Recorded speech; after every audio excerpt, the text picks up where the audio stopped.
Welcome to Raging Bullets, a DC Comics fan podcast, episode 710. We continue exploring the dawn of DC. From the sleepy suburbs of Cleveland, Ohio, there are assembled the world's two greatest podcast hosts, created from the cosmic legends of the universe. Sean Whalen. Welcome to Raging Bullets, a DC Comics fan podcast. I'm a big fan of variant colors. My love for Batman is that stuff. Let's talk some comics. And Jim Segulin. How's it going, eh? You know me and Superman. I'm really loving what they're doing. Raging Bullets is a spoiler podcast. Their mission? To discuss DC Comics in books, movies, and television several times a month in 1 to 3 hour episodes. And to serve all mankind. Outstanding! Welcome to Raging Bullets. I'm Sean Whalen, drnorge, and I'm joined as always by my co-host Jim, the sensei of the whatnot Segulin. How's it going, eh? Jim, on this episode, we're going to talk about Batman and Robin #1, Birds of Prey #1, Fire and Ice, Welcome to Smallville #1. We are sponsored, as always, by DCB Service and InStockTrades.com. Mr. Segulin, what is going on over at DCBService.com? We got the Beast World storyline coming out. We got Titans Beast World issue #1 of 6, 40% off, only $3.59. Titans Beast World Evolution one-shot, 40% off, $4.79. Beast World Metropolis one-shot, 40% off, $3.59. Beast World World Tour one-shot, 40% off, $3.59. And Beast World Waller Rising one-shot, 40% off, $2.99. Thank you, DCBS. We've got some really cool stuff over at InStockTrades.com. For Batman Day 2023, they had the Batman 89 hardcover variant. $29.99 regularly, 42% off, only $17.39. Batman Incorporated hardcover volume 1, $24.99 regularly, 42% off, only $14.49. And Batman and the Joker Deadly Duo Deluxe Edition. $29.99 regularly, 42% off, only $17.39. I want to thank DCB Service and InStockTrades.com for continuing to support our show. Mr. Segulin, what kind of a podcast are we? Raging Bullets is a spoiler podcast. We go in-depth into plotlines, story twists, and whatnot of books we're discussing on today's show. So, if you haven't read the books, you may want to come back later so you can better enjoy the show. Let's talk some comics. A scarlet costume ejects from his ring, and in a blur of motion, police scientist Barry Allen becomes the Flash.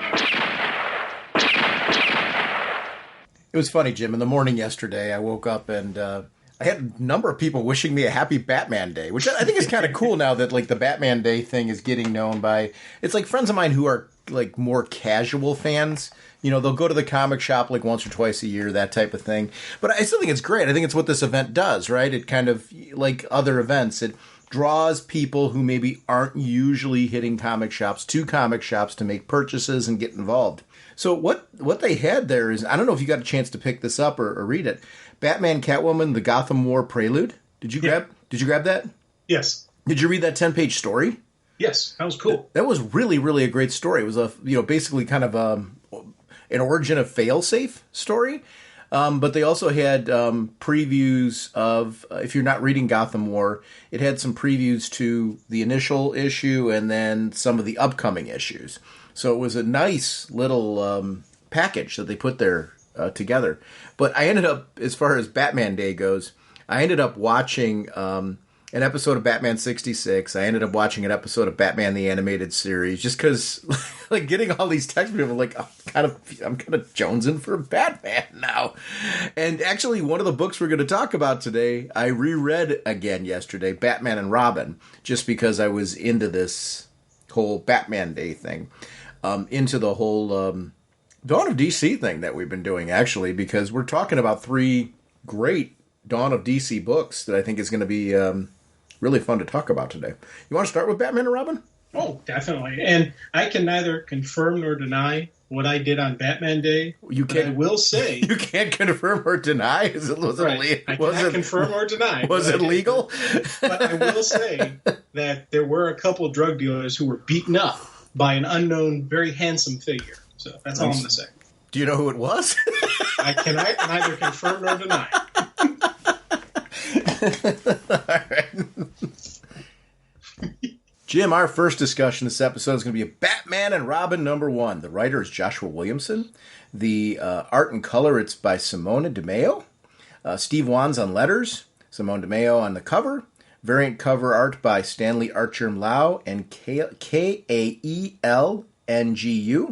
The 125 variant cover by Clay Mann and Tomio Mori. The 150th variant cover by Kaelngu. And the 1/100th variant cover by Simone DeMeo. The editors at Ben Abernathy, and Batman created by Bob Kane with Bill Finger. And apologies for any name butchery, that's why I hit some spellings at some point, but I know I may have still screwed up somebody there. I forgot about this book. And when I say I forgot about this book, it's one of those things where, you just order it and just are excited it's going to get there. Batman and Robin by Joshua Williamson. It's Damian and Bruce. And I think why I forgot about this is I've been used to Batman teamed up with Tim Drake, and we've been kind of very heavily focusing on that. I didn't realize that this was going to be so we talked about last week whether or not this book was tied into Gotham War, and it is, in the sense that it's reflective of Gotham War.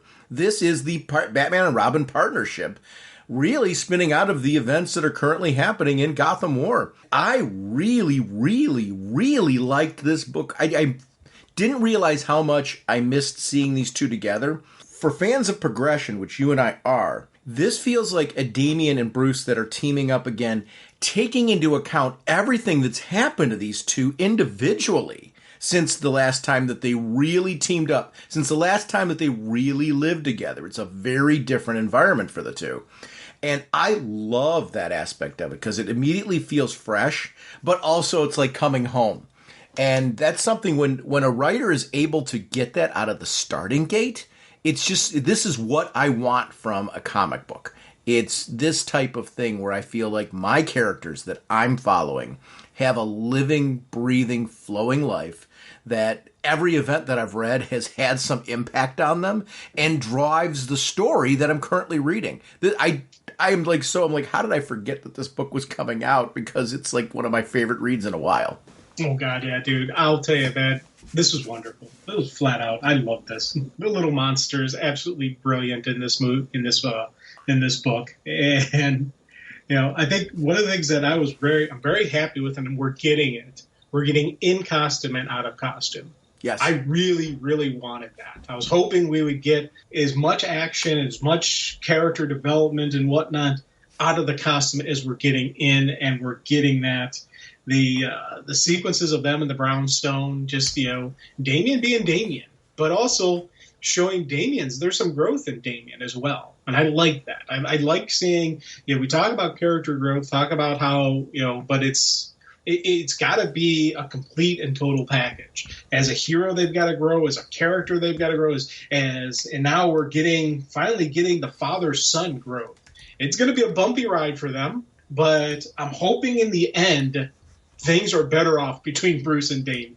Now, again, I did say I'm hoping. I'm not 100% certain that's going to happen, especially with these two, both with their issues with, personal emotional expression. They both have issues with that. So putting them in one roof, in one house under each other without Alfred there to help them is going to be interesting. But again, I think that is part of my fascination with this story, seeing how and where and why and what they're going to bond over. As a family, though, they've chosen to stand by each other, which is something that I found. We haven't seen all of Gotham War yet. At least the pieces that we've read so far, these two are on the same page. Like, they're working together. Obviously, Bruce's way of expressing things versus Damian's way of expressing things. But what we're finding out right here is this is a story arc that this Gotham War is going to cause a major rift between Bruce and Damian and the rest of the Bat family. It's them. These are the two that are choosing to stand together on what they believe in. And the Bat family doesn't agree with them. So that is an interesting sort of change in status quo. Not the first time that we've had that issue. I mean, I go back to a lot of my reading. Bruce very easily alienates a lot of people in kind of his presentation. But again, this is somebody who's evolved over time, his thinking, he's been through a lot. It's interesting to see that he and Damian are very much on the same page. And I really, really like this book. I like, to your point, it's important to get to know them out of the costume with each other. They want to be together. They want to, Damian's living with him. That's something Bruce wants. He's kind of laying out, hey, I've kind of used, which is very Batman, right? The upper floors are kind of pretty much there for show. He's been living in the Batcave, for all extents and purposes, and how he's presenting it. It's like most of the time he's there, but you've got but he's like, but you've got a room, it's here, that type of thing. Yeah. It's really interesting in his, home to me. I've got it's fun. I don't know if it's because I'm a Batman fan or whatever. I got a man cave in the basement where I do spend a lot of my time because where all my video games are, and it's where a big TV is to watch movies and stuff like that. So I spend a lot of time down there. The rest of my house still, I'm right now up on the top floor in my office recording. This is where I do my podcast recording. That's also where I do a lot of my work for my job. My home is functional all the way through. I use my home, but I do have rooms. My wife and I have 2 extra bedrooms that pretty much are just there if we have guests. That's just it. That's space. It's not space that we consider usable space. So it's funny hearing Bruce describe his home where there's spaces there that he doesn't consider really part of his home, except that they're there for show because of the fact that this man does not want people to think that he's living in the basement, which is cool. I really like that Bruce thinks of his home differently than we do. But it's a very Batman expression of the home. And he has to shift that thinking to make Damian feel like he's part of the environment. Trying to really, in his own way, tap into what Alfred did. Because that's what it is. He's trying to, and I love that. I love that he's like, okay, Alfred raised me and made me feel like home was home, said the right things. He was, that parent figure for me when I needed one. And I love that this story has him tapping into that because Damian had such a great relationship with Alfred too. So just knowing that there's a lot of reasons to tap into that besides the fact that Bruce found such comfort in it, I think it's just really great. Oh, God, yeah. The Alfred stuff has me geeking out. I wish they would find some way to bring him back. And I applaud that they're not just coming up with some silly story to bring him back. If they bring him back, it's going to be some wowzer of a thing. I'm hoping, that would do it. Just because this type of stuff means more because of the fact that he did pass. And they're using it for storytelling reasons. I want the character back just because I think there's a lot of storytelling you can do with him. But I don't need that tomorrow. I need that when there is the right story that brings back Alfred. That's what I'm looking for, is eventually the return of Alfred being this epic thing that makes it with a big plan for what to do with the character surrounding it afterwards. Just because he's got to come back at some point, right?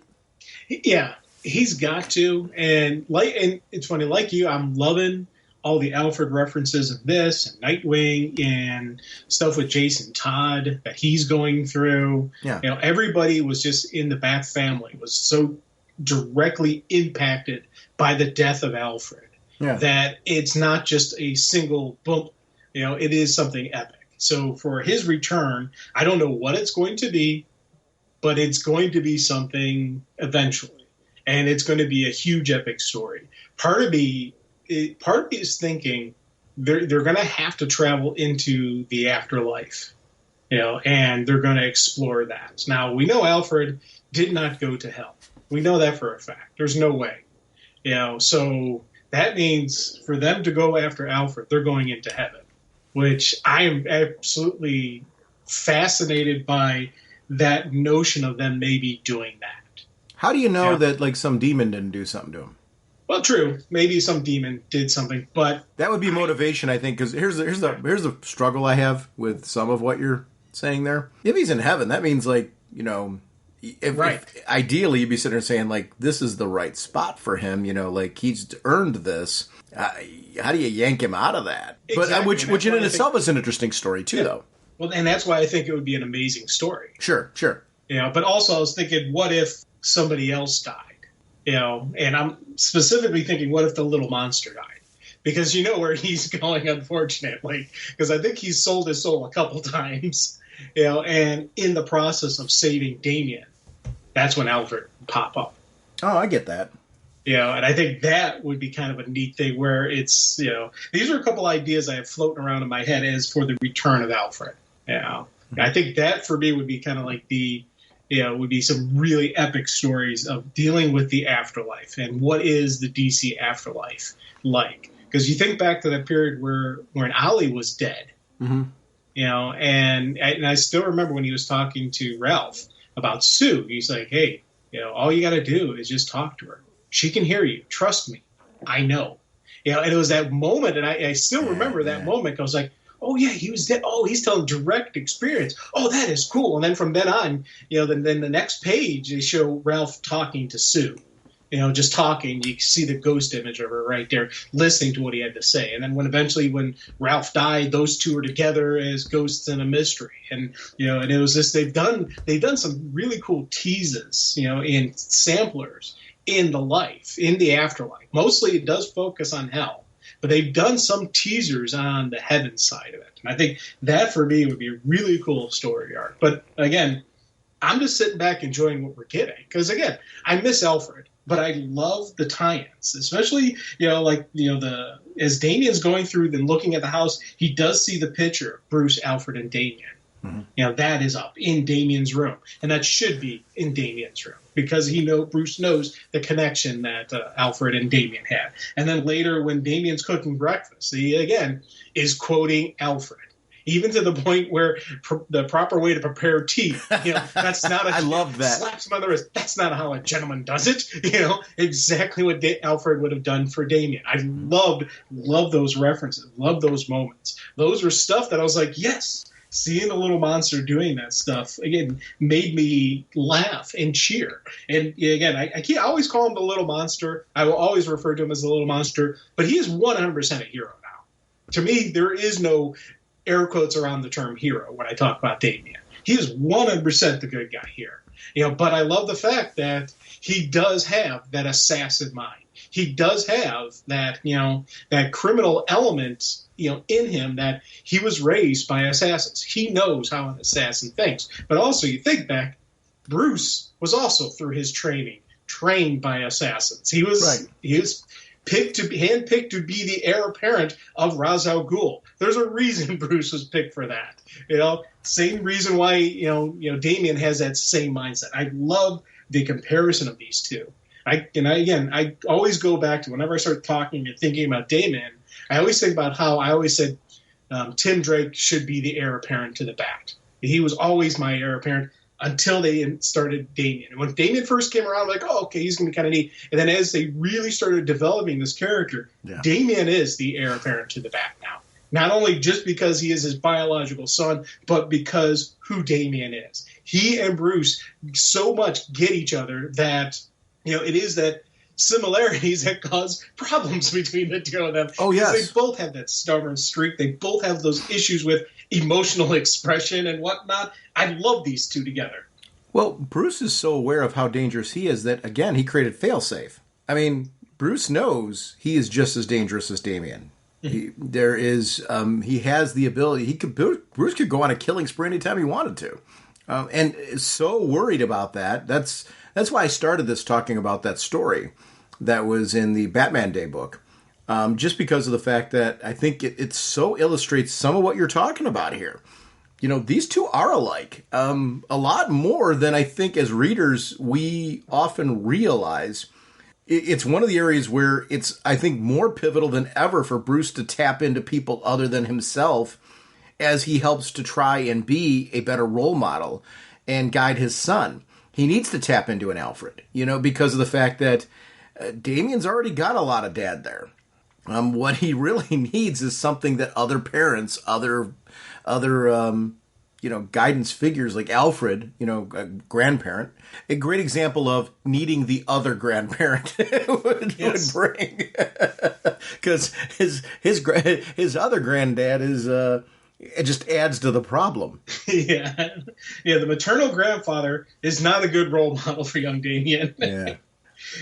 I love the little story that Damian's writing. Damian Vane. Yes. Murders of the Crow mystery. Now, I'm assuming he's either writing because we've seen him read the manga and we've seen him read that, they periodically. So I'm assuming he's writing a comic book. Right. Is my guess. Or who knows? He's scripting something. Yeah, this could just be a story that he's writing for himself, or this could be him. I don't know. And I think that is kind of neat, because when we first saw him reading that a while ago, everyone was like, what? And he's like, what? I like it. So seeing him now go from reading it to creating it, again, is kind of neat. This is, again, little character development of who Damian is, but I love the fact that, he's casting himself and his family in it, but he's tweaking stuff. In this story, the mother is the hero and the father is the criminal. And they were the best, trainers he could have, but they forgot to be parents. And I loved how that, again, a little nod into some of Damian's, it's his issues coming out, that's, he does have these issues with him expressing himself, him being part of a team dynamic, just because of where he came from. They had great trainers, but... can he actually learn to interact with people? Can he actually learn to be a, air quote, normal person? And I love the fact that we're seeing glimpses of this in this story. I'm eagerly looking forward to when Bruce gets his hands on this journal, because it's going to happen. And there's going to be Damian's going to feel betrayed that Bruce is snooping on him when he sees it. And that is something I want. I'm looking forward to these moments, and it's one of those things. Single page gets you going, oh, that's going to be cool. That's going to be awesome. I think one of the things that I really enjoyed in Damian's story writing, and it's really an important piece of this, it's also a therapy of sorts for him. Because if you take a look at how he talked about his parents during that story, he's somebody who's looking for something more from his parents, both of them. It's because the character Damian Vane was looking for that from his parents in the story, was looking for them to step up to be parents. So it was interesting that we're getting kind of a glimpse into something that Damian's looking for, something that Bruce is trying to provide, but wouldn't know that how much Damian needs it. We know it as the reader because we got to see it in Damian's story. I thought that was a really cool way of approaching this. That what Bruce is trying to do is something actually we know Damian needs based on that book. So I like that it's on the surface level. It's Damian, seeing himself as a detective, wanting to see himself more as a, as like the ideal that we know he's trying to achieve. But he starts opening up in the story that this Damian Vane, not Damian Wayne, this Damian Vane is looking for something from his parents that he's missing. And considering what we know clearly about Bruce and what we know about Talia, you get why that would be a part of his story. I thought that was a cool little piece that they put in there. Oh God, yeah. And something else, artwork in this book. One, there's some brilliant physical violence and some beautiful. I always talk about the beauty of the motion and just the chaos that you capture, and it's kind of difficult to do. But there are some quiet moments that I absolutely loved. Mm-hmm. When Bruce is first waking up and he's getting up and he's stretching, the look of peace and content on his face. Bruce had an actual full night's sleep here. And this is probably, he normally doesn't sleep. Yeah. It's just moments of resting his body until the next mission. This one actually felt like he rested and slept. And even later on, Damian comments how he slept in. When was the last time Bruce ever slept in? And I love just that notion that Bruce is... the last 2 months. Exactly. Ever, to be honest with you. He got it all in the last 2 months when he was out like a light. Even then, he wasn't sleeping. His body was just recharging. I don't think he was sleeping. He was sleeping. I mean, I guess he was. His body was taken over. He'd been in nightmare realm. He'd been asleep. There's no other way to say. He didn't have a choice. He had to be asleep. To your point about the contentment moments, though, the fight with the white and black rabbits, when you got to see that going on. At the end, there's this cool bit where Damian's, at the what do you call it? The steering wheel for the boat. Yeah. And you see him there with Bruce, and Bruce is like smiling down on him. Damian's smiling. One of the things I really liked about that was, first of all, you get to see this great father-son moment, which was super cool. And you are, you're also seeing, like, I love their costumes together. And the reason being, Damian's Robin costume, not new for this, but, it's something that we've seen evolve. I think that costume, am I right, in his Damian solo series, is that where it first appeared? Or am I wrong on that? Yeah. No, that's when he first left to go solo, and we had the whole Lazarus Island and all that stuff. That's when that costume first kind of made its appearance, and he's still modifying it. There's still little tweaks being done, but again, he went away from the red and green coloring to the gray and black with red accents and then the yellow inline cape. And he's keeping the yellow because that's the traditional Robin, but it's more of a bat costume. Agreed. Than a Robin costume. I love that when Damian personalized it that way. And these two together, again, it looks really cool. I like it. It fits his skill set, though, too, right? Yeah. It should look different than Tim Drake's because of the fact that Damian's just got a different skill set and will always have a different skill set. Tim Drake is very well trained, but he's a different sort of Robin. And I really like that the distinction matters between the two. To your point about the artwork, the other thing I like, too, is we have this situation where we've got a very colorful pages. But then when, like, they're going home later, there was this interesting choice to go a lot more selective tones and, a lot more shadows and shading and things like, I mean, there's bright sequences there, but we're not putting a lot of the color into it. We're going, like, shades of single colors. And I really appreciated the art choice there. It was a beautiful look at Bruce's new home, but it was kind of a different way to go about it. Color gradually seems to enter more into it as they get inside the warmth of the home, which I thought was an interesting sort of choice too. I don't know if that was deliberate, but it sure felt that way, because one of the most colorful sequences is when Bruce has been talking about Damian's last few years and how they've been really tough, and we see that flashback. That was actually the most colorful sequence in that, as this home is starting to warm up. And it was really interesting, just that choice and how it really worked for me. I loved the gradual warming of the tones in the home. And I don't know who made that call, but it was, and if it was intended to be this way, but I loved it. I thought it was just it's very rare that you see a palette usually, and a palette will stay very similar throughout a book. In this case, palette was really used in some interesting ways that I really just appreciated with this book. It was just a different sort of approach. Sometimes when you see these kind of palettes, it's like the style of the whole entire book, versus you have these very colorful fight sequences, then you shift to this kind of palette choice, and I really, really liked it. It was something that stood out for me, and I think accentuated this artwork in just a really neat way. I don't remember seeing anything done, at least in a while, done in this fashion where you get to see this type of use of paletting. And I excuse my terminology use. I'm not an artist. I just know as a reader, one of the things that really caught me on this one was the use of tones and how it helped convey emotion, but also a sense of that's a home, and it felt like a home because of those choices. And there's something about having it feel that way that was something that really stood out. And it's something comics do really well when you've got talented art teams. And this book has really just got a top-notch writing and art team that clearly are presenting something here that's really neat. Yeah. Oh, God, yeah. And it's funny. I completely agree with you on the usage of that. And, yeah, 100%. There was some... Again, in this, my art read-through on this book was absolutely a true joy. Mm-hmm. Because little stuff like that, you're talking about tone and palette, and for me, I kind of took it as more of the color and the pop was coming when they were in costume. Even later on, there's more color pop when they're when they're fighting at the end versus when they're in the home.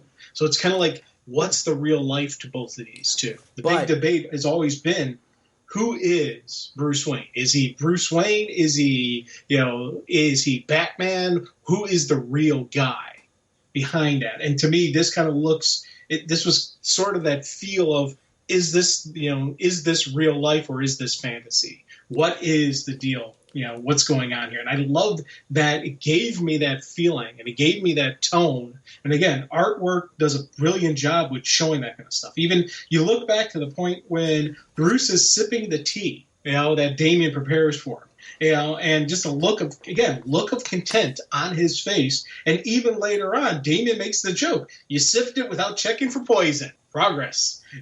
Just those couple pages right there where they're just, both of their guards are down. There's no Bat. There's no Robin there. This is father and son having a moment. And I loved how that was portrayed, again, with just the light cascading on them. And it was just, it really did look like a dream. And I think that is the intention, that this is reality, but I disagree. It has that. And I mean, it's okay that you feel that way. I mean, I love the Queen quote. And if you feel that way, own it and stick with it. So I'm with you on that. The thing that I loved about the sequence, and this is where I'm adamantly in a very different place with you on that, it was comfort.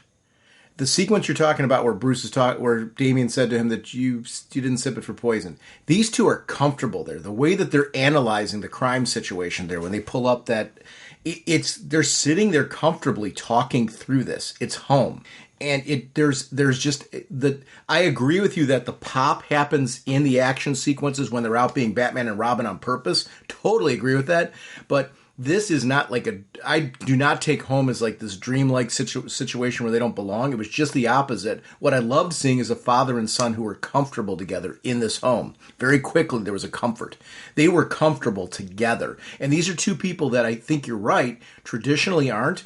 We're seeing a relationship that has evolved.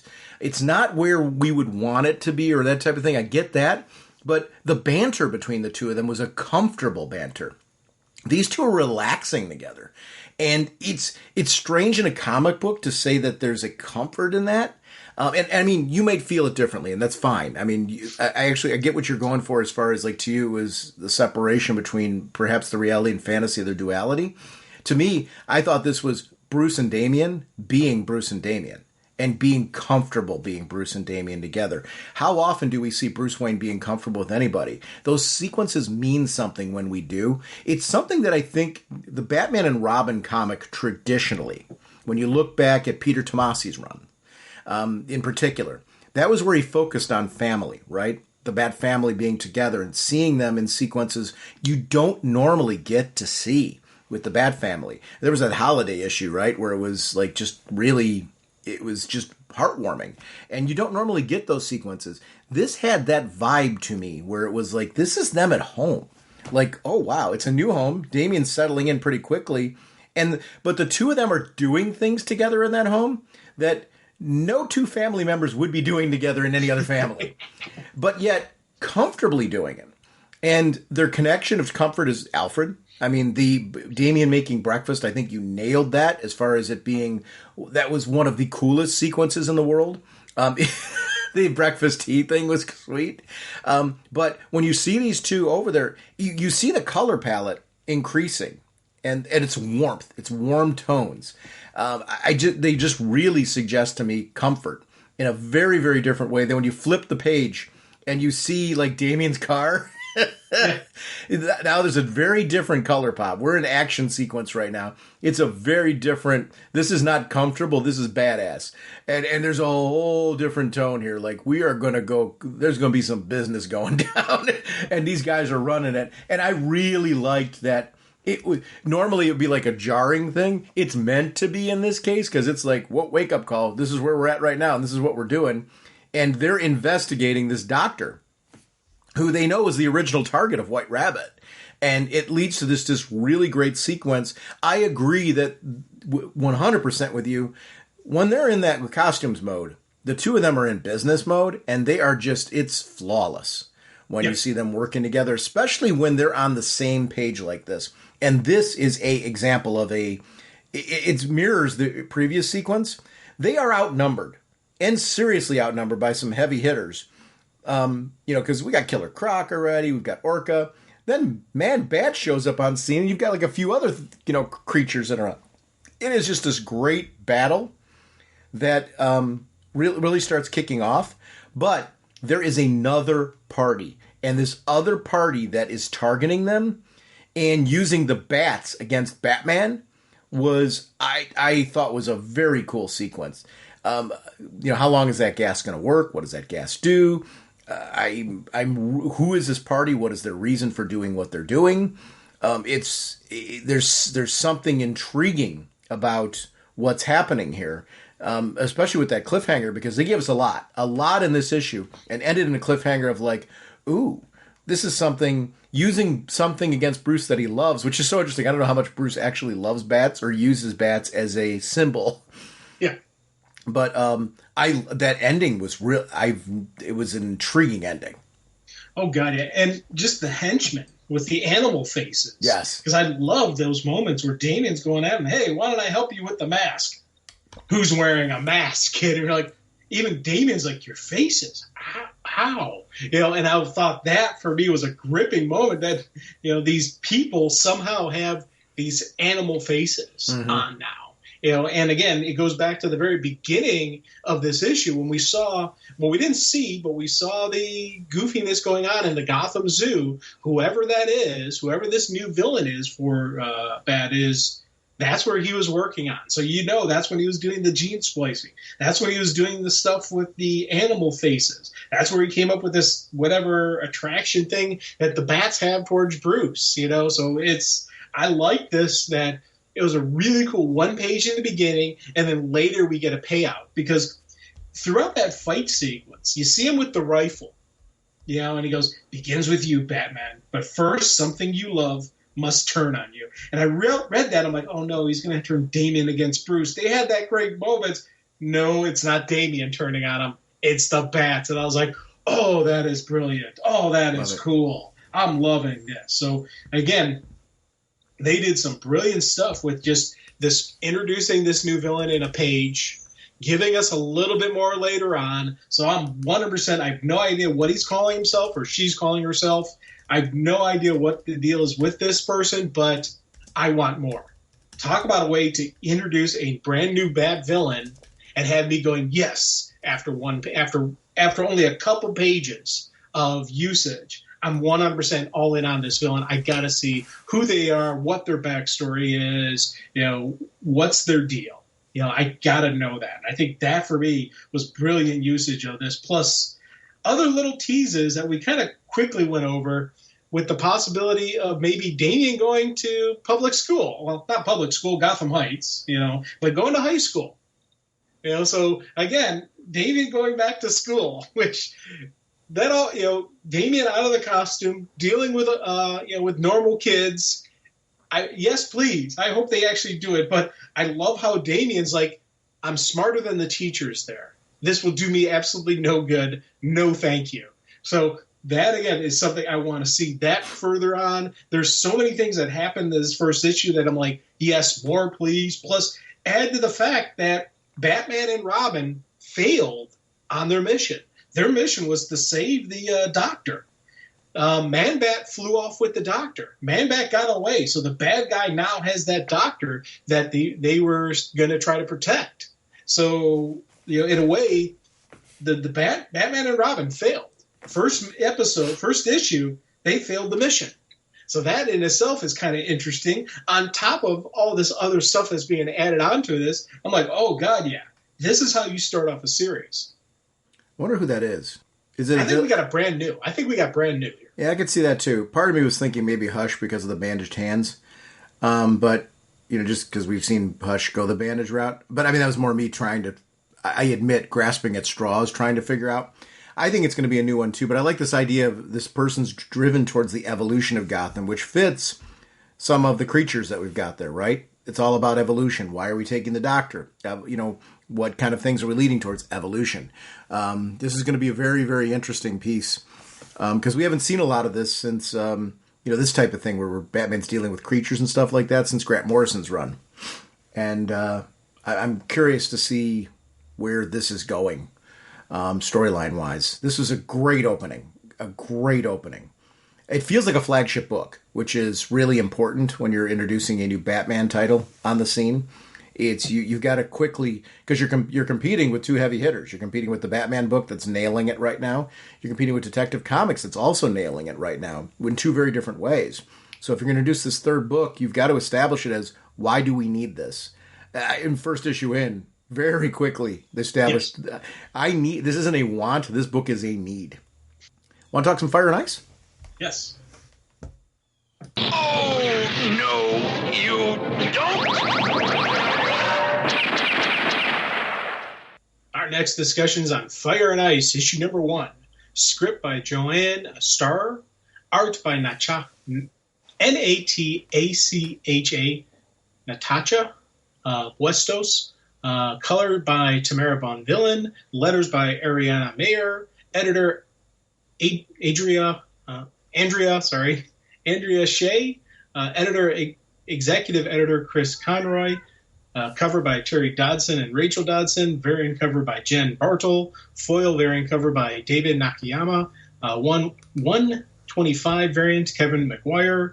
150 variant Amanda Conner. And of course, Superman was created by Cleveland's own Jerry Siegel and Joe Shuster by a special arrangement with the Jerry Siegel family. And apologies to the name butchering. I had a couple on there. Fire and Ice is an interesting one because they're characters I've always liked. It's interesting when that the whole Justice League run was out, with they were prominently featured. I always enjoyed that run. It was during a time where I was jumping in and out of Justice League, not because of quality. I had no budget during that time to speak of, so it would be like I'd read a few issues when I was able to, budget wise, and it was nowadays we're kind of spoiled with accessibility to being able to grab comics, through services and things like that. It wasn't always so easy back then to grab that. I've since gone back, through collections and omnibuses and things like that, and I actually have the full run, and have gone back through and reread. These are characters who I really got behind much later than they were actually, than that Justice League run actually took place. But I really enjoy them. I didn't realize I wanted this book until I started reading it, and I'm like, this is like something that is so great, because it's really different than anything else that I'm reading. The heavy focus on the two of them. I like that it's kind of, how do they fit into the current DC universe? Like, if you were to ask me that right now as we were looking at Dawn of DC, Fire and Ice, how do they fit in? Would probably the first question I'd ask. This book embraces that. And I think that's what's so refreshing. Like, this is a world that's being fleshed out, and we've got two heroes that are at that point where it's like, okay, there's no Justice League right now. So there's not really a home for us in that. Where do we go? What do we do? What is our role? And the two of them together have been partners for so long, but as individuals have their draw together is being heroes together. As individuals, there are some unique differences between the two that sometimes make it hard to live together. And I really like that, that when you take away the central piece that drew them together, they're trying to figure out, okay, how do we live together? How do we coordinate? How do we make this work in Smallville, which is Superman's home? I did not know what this issue was going to be, other than the fact that it was said, Fire and Ice, welcome to Smallville. So I'm like, okay, great, they're in Smallville. What does that mean? I absolutely adored placing them in Smallville. It's not something I would do. I think it's a brilliant choice, because it also adds in this comfort level of Ma Kent being a part of this story. And I hope throughout this entire story, she has this kind of really cool guest starring role, because I adore her in this. This is not in any way, shape, or form. If you gave me some notes on, hey, Sean, if you're going to do a Fire and Ice series, where would you place him? I wouldn't say Smallville with Ma Kent. That's for doggone sure. And I'd be wrong. This works.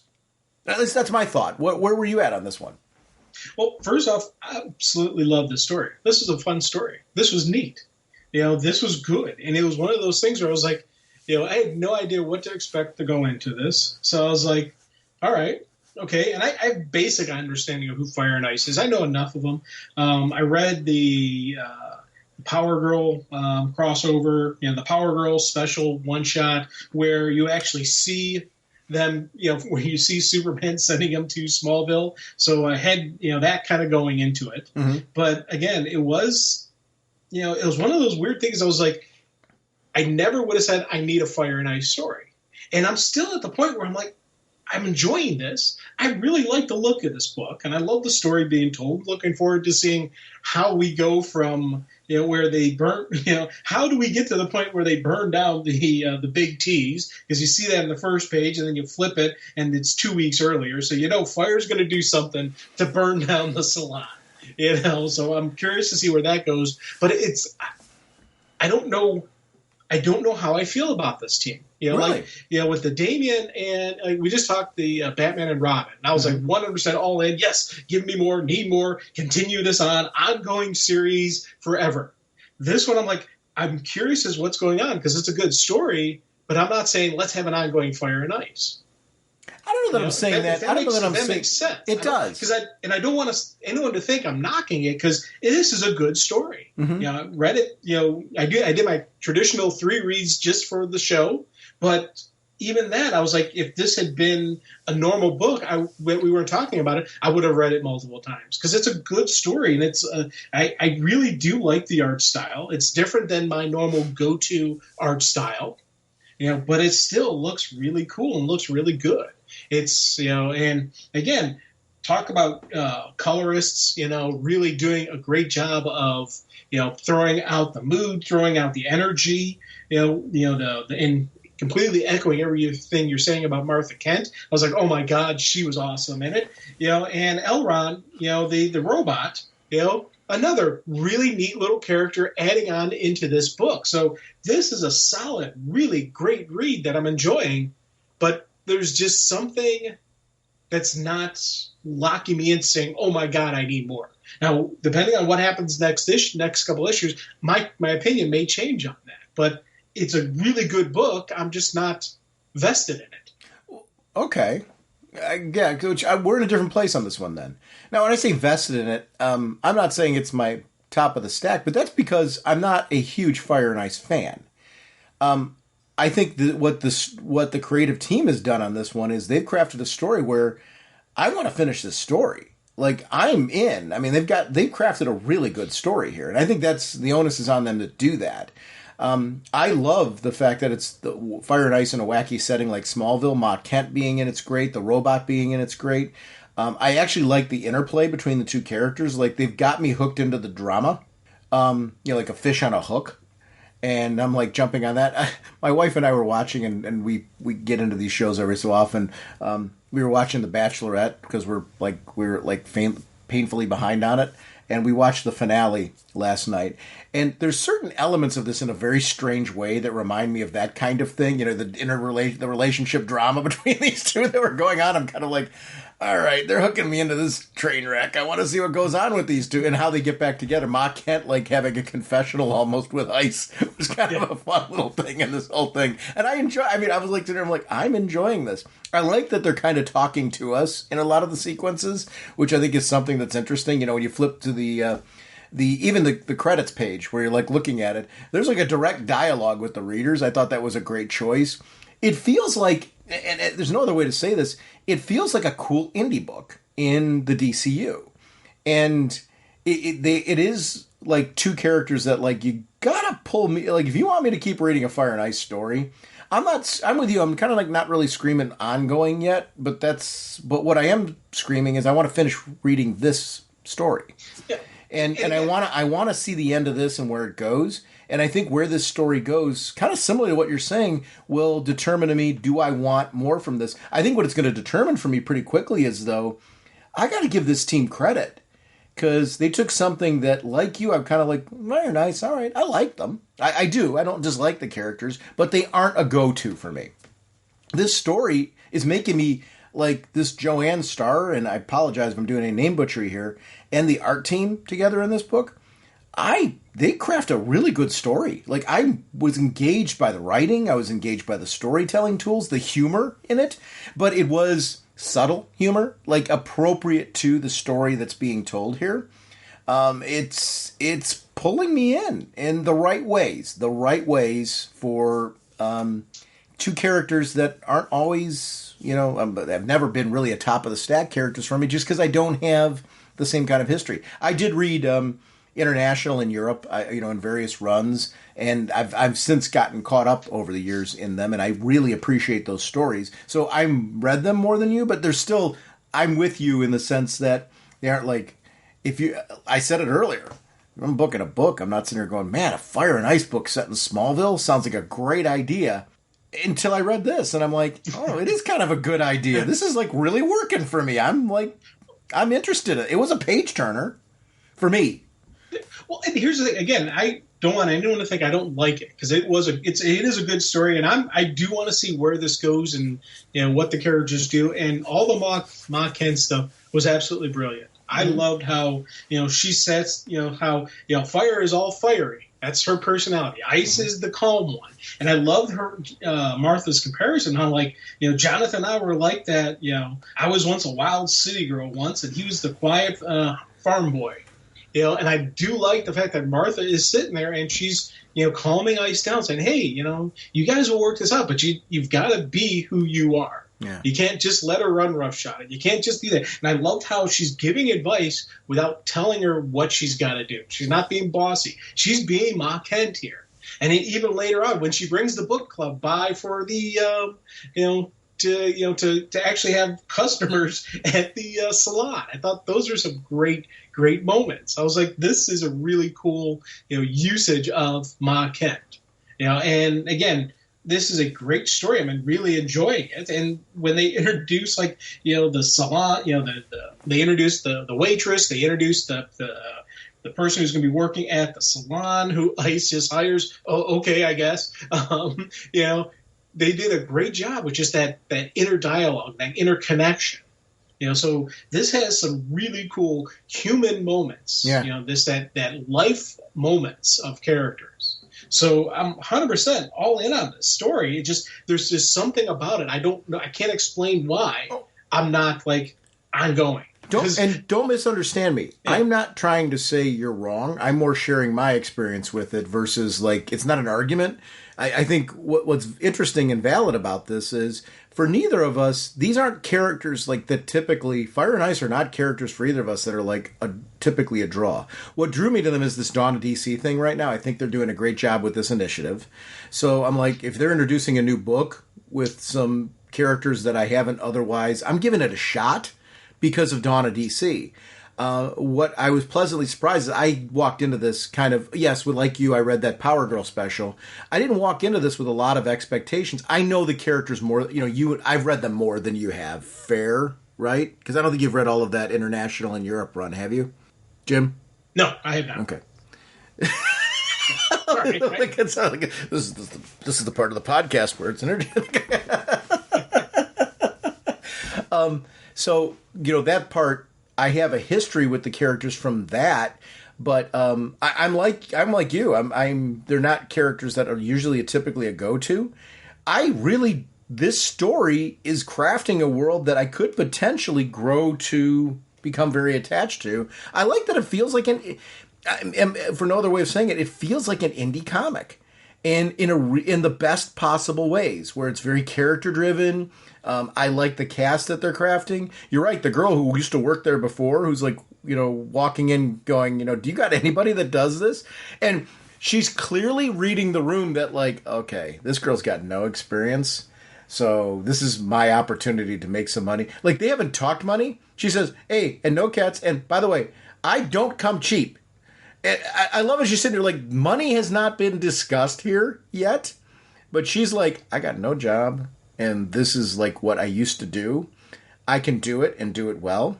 So let me just go off this and see if I can make this happen. I like that this opportunity, this book isn't all about punching things and all that. It's very character driven. And, it's fleshing out the town of Smallville. How often do we get to see this? Right? I love Smallville. So the opportunity to kind of hang out in Smallville and see how this group interacts with them is super cool. The diner bit, you referenced it earlier. The diner bit's great because you're dealing with very real people, right? So it's Ma Kent and Ice. It's not just them having the conversation in Sky Diner. it's now all of a sudden you got this waitress who walks over and she's got a very real story, and she's reacting to like their being involved with Smallville and what it looks like. You know, she's like, I'm not very good. I'm not very good at this. And it's like, that's a great way to sell. Like, I'm going to take care of your food, but I'm not really good at it. Which is something that just has such a charming small town feel to it. That's one of the pieces that I was surprised. I felt like I was hanging out in Smallville. And I've got to admit, that's a hook for me. So through Fire and Ice, through Ma Kent, through this waitress, through the girl who's working at the salon, through all of them, I started feeling like I was hanging out in Smallville. So as we're fleshing out a little bit more of Fire and why I should care, you know, because she's like sitting here right now, she's in small town Smallville, you know, she's in the Smallville. I mean, small town Smallville. Yeah, duh, it's kind of redundant. But I mean, she's in this small town. She really should be flying under the radar, thinking more of protecting the people that are there. Instead, it's more of we used to be Justice League. You know, when you're up at the top like that, the last thing you want to do is if that's who you see yourself as, is that's what your driving need is, last thing you want to do is go down to the bottom. So what's she trying to do? Use social media to promote herself. And she's trying to do everything that she knows, and it's actually working. Because she's sitting there and dancing with the robot and getting more likes, and you see it. But she's also calling out villains saying, hey, I can take you out. Come here and come and get me. Here's where I'm at. Like, I'll make you easy to find. And I'm sitting here like, wait a minute. This is going to have a negative effect on people. And I love that Ice is the rational one. Basically look at this like going, you can't do that. Yep.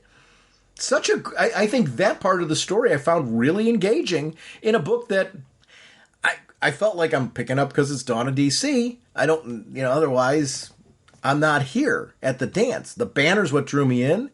The story's keeping me. And I didn't expect that.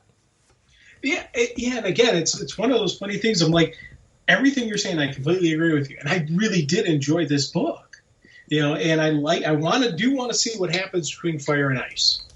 You know, I want to see how, you know, again, it's talking about that progression, talk about that growth. I want to see what growth they have in this, because they're going to need to make some changes on how they look at life. And I think one of the reasons Clark sent them to Smallville is to help them reflect on who they are, what they want to be, what kind of heroes they want to be, what kind of people they want to be.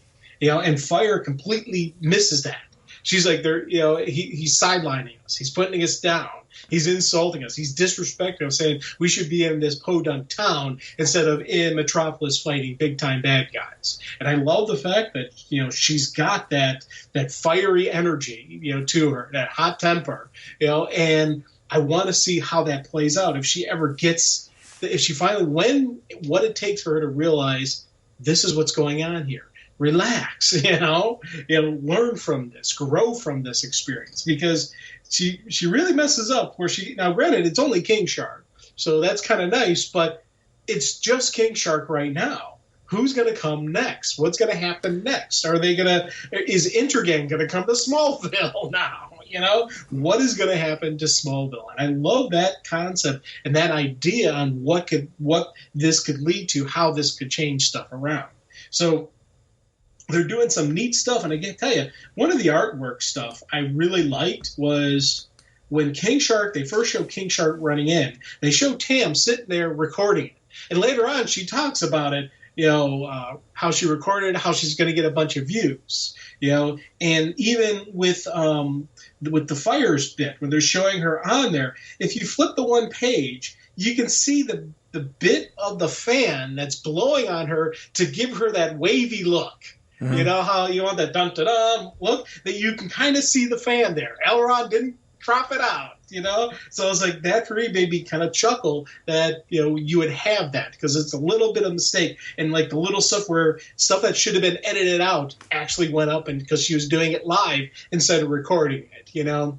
Little stuff like that. I was like, okay, this is kind of a neat thing to show, you know, just I don't want to say incompetence, but inexperience, even though these are Justice Leaguers, they still have some inexperience with some of this stuff. It's kind of like Booster Gold sometimes has those moments when he just does bonehead things. This, you know, they have those same kind of moments. It's the same team. Yeah. I mean, they were on that team. So, I mean, your linkage is strong. I mean, this is the same team with Blue Beetle and Booster Gold. I mean, it's from that era. So it's interesting, they deeply were interacting with them, and it was a different Justice League. I'm echoing everything. I'm nodding at everything you're saying. Piece I really liked was when Superman comes in. So it's a comedy bit of sorts, yes, but Superman is still serious. Like, Superman pulls in, he grabs King Shark and, like, pulls him away because he's like, you can't fight in the middle of the street there. You're going to cause destruction. So I love that, like, he's holding King Shark there and you're getting this funny bit with my buttocks, release my buttocks. I mean, it was a funny little bit. Superman's wrapping him up in the light post, which is, I've always laughed at, like, the destruction of that. It's like Superman does that, but it's a very Superman thing to do, right? He tied him up in a cute little bow. But it keeps King Shark out of there while Superman can have the debate with them. He's not trying to humiliate her. He's not trying to hurt her. What he's trying to do at this moment is protect Smallville and make sure that the people, the innocents there, aren't getting hurt. And so he's doing the right thing. She's calling down the thunder on a small town. And he absolutely handled it correctly, which I thought was just, though everything that was done here, I just thought was really, really well handled. Because sometimes you can go for the humor and you lose the serious moments. You make Superman look silly, or they didn't do that there. They kept him being the straight man in a way that it made the story work and still remain charming. And keeping Ice as likable was really important. Because not that Fire is dislikable, but she's impulsive and she's doing things right now with the whole, double thumb, look at me kind of thing going on. You can't have both of them doing that. If you do, you're going to lose the connection. The heart of this book right now is Ice, right? You feel for her. She's interacting with it. She's the one you're kind of hanging out with. It's like you've got this superhero who's an accessible friend, right? Who has this other friend who you're like, oh no, please. And you really need that in this relationship in order for me to be hooked into continuing to read this book. Ice is keeping me around. I like seeing her hang out in the downstairs with Ma Kent, with we got the whole club of people that are there who come in and, they're trying to okay, we're going to help you make this place work. We're going to show up. We're going to give you some business. It's all the small town banding together. There's a lot more of this story that's revolved around getting the salon working. Yeah. And if you told me I'd be reading a book that's got that as a heavy focus and I'd be like, man, this is kind of fun, I'd be laughing at you. But it really works out. Fire's not done though. Fire's like, I am determined. I am going to get notice. If I've got to pay somebody, this is never going to go well. No. Turn over an ambush bug is going to like his answer. His answer's like, lady, I'd pay you for that. What a great, it's a fun story where this is working for me. You've referenced over the years on the show your palate cleansers, right? But really is what that is it's that different book. I'm reading a lot of comics right now. I'm just really enjoying a lot of Marvel, DC stuff from Image. I'm reading some indies. I'm reading a lot more comics than I've read in a while. I'm just really enjoying the comic book output now. So when you give me something like this that has a very different flavor, it's something that I'm like, okay, all right, I didn't know I needed this. I'm with you. It's not one of those ones where I'm like, okay, we talked about Batman and Robin, which is like a flagship title, but a universe doesn't need necessarily everything to be a flagship title. What it needs is some that let's take a chance with this book. Let's do something that's a little bit different. Let's give you a flavor that you're not going to get in any other title and see how people respond to it. I love this kind of experimentation. That's where this book's working for me because it is so different than anything else that I'm reading that it's hitting me in that place. And I liked it a lot more than I thought I was going to because, like you, I was kind of my only interest was the Dawn of DC logo. That's what really drew me to it. I found it to be a lot more enjoyable. And we might be in different places, and that's okay. I'm definitely in for issue 2, and I'm definitely into the end of this story. I don't like you. I don't know that I'm sitting there going, this has got to be an ongoing, but I will tell you at the very least what the first issue has done. This has got a creative team on it that I'm going to be paying attention to. Where does this writer go next? Where does the art team go next? What are they going to be doing? If they're doing a series of miniseries involving these characters, great. If they're doing something else, I'm going to be intrigued because I do think the writer's very strong. I thought the writing on am I right on this one? I thought the writing on this was really, really good. Yeah, 100% on that. And it's funny, something I just kind of noticed now, and it's got me going, how Fire put up that rogues gallery on the wall and all that stuff. The one rogue, Lot's wife, can basically generate salt, turn salt and all that stuff. And again, I like how salt melts ice, but it also puts out fires. And then later, you see that one villain, Honey, and the abilities release serotonin and dopamine in others, leading to suggestibility and a mild form of mind control. You combine those two together, that's going to be a very dangerous combo against Fire and Ice. Just because you think about how hot-headed Fire is, add to a mild suggestion, she's really going to be over the top. You add Lot's wife into the mix of being able to negate both of them while this is going on. We got some pretty good foreshadowing on what's to come later on in this series, in these issues. And I'm wondering if we're going to get a tag team on these two, or if that's going to be one at a time, or how it's going to play out. Yeah. So again, like you said, I 100% think this is a really good writer. I love this, and again, the look of the book, I really enjoyed the look of the book, even though it's not my normal art style that that's my first grab. But again, there's still some really cool stuff going on in here.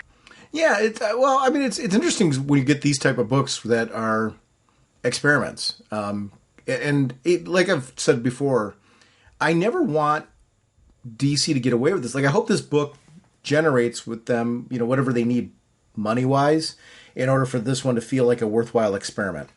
Because I think this type of book's important. And I know, I'll admit for myself that's giving it some extra credit, because I like something that just feels a little different. I don't want all my books to be this, but I need these in my reading. I want that one, like, where I'm like, oh, okay, it was a fun little read. Sometimes it's meant to be just a good miniseries. And maybe that's what this is, at the end of the day, that's what this is. That's okay. Yeah. It's like, I'm okay with something where I'm at the end going, wow, okay, that was fun. And leaving it at just that. And that's all right. I hope that this delivers where it's continuing. It continues to deliver the way that it did first issue, because I'm intrigued for issue 2. That's where they left me with issue 1. I'm intrigued for issue 2. Beyond that, we'll see what goes on. But that's the important part when you do a book like this. Do you get somebody enough that they want to read issue 2? I want to, because here's the thing. I want to read issue 2, not for the show. I want to read issue 2. Whereas I will say I jumped at issue 1 because of the show, because I'm trying to hit as many of the Dawn of DC books in our exploration of this as we can, if not all of them, at least most of them. So this was purely, I jumped at it originally because it's a Dawn of DC title. I'm reading issue 2 not because of that. I'm reading issue 2 because I want to, and that's a victory. You want to talk Birds of Prey? Yes, please. You won't get away from me this time, Buster. Our next discussion is going to be Birds of Prey number 1. The writer is Kelly Thompson. The art by Leonardo Romero. Colors by Jordi Belair. Lettering by Clayton Cowles. Main cover by Romero and Belair. Variant covers by Chris Baccello and Jaime Mendoza. Stanley Artgerm Lau. Nick Bradshaw and Jim Charalampidis on the 125th variant cover. Baccello and Mendoza on the 1/150th. Romero on the 1/100th, and edited by Ben Abernathy. And just for note, this story takes place after Green Arrow issue number 6. But this is one, I gotta admit, boy, you don't have to put a Dawn of DC label to get me to read this one. You told me New Birds of Prey. I am all in on that one. was very intrigued by the team because they were gradually releasing teases to the team, starting with Black Canary and then gradually going through and letting you know some of the other players that are going to be on there. The team was intriguing me. The fact that there was no Barbara was making me go, why no Barbara? What are they doing with this?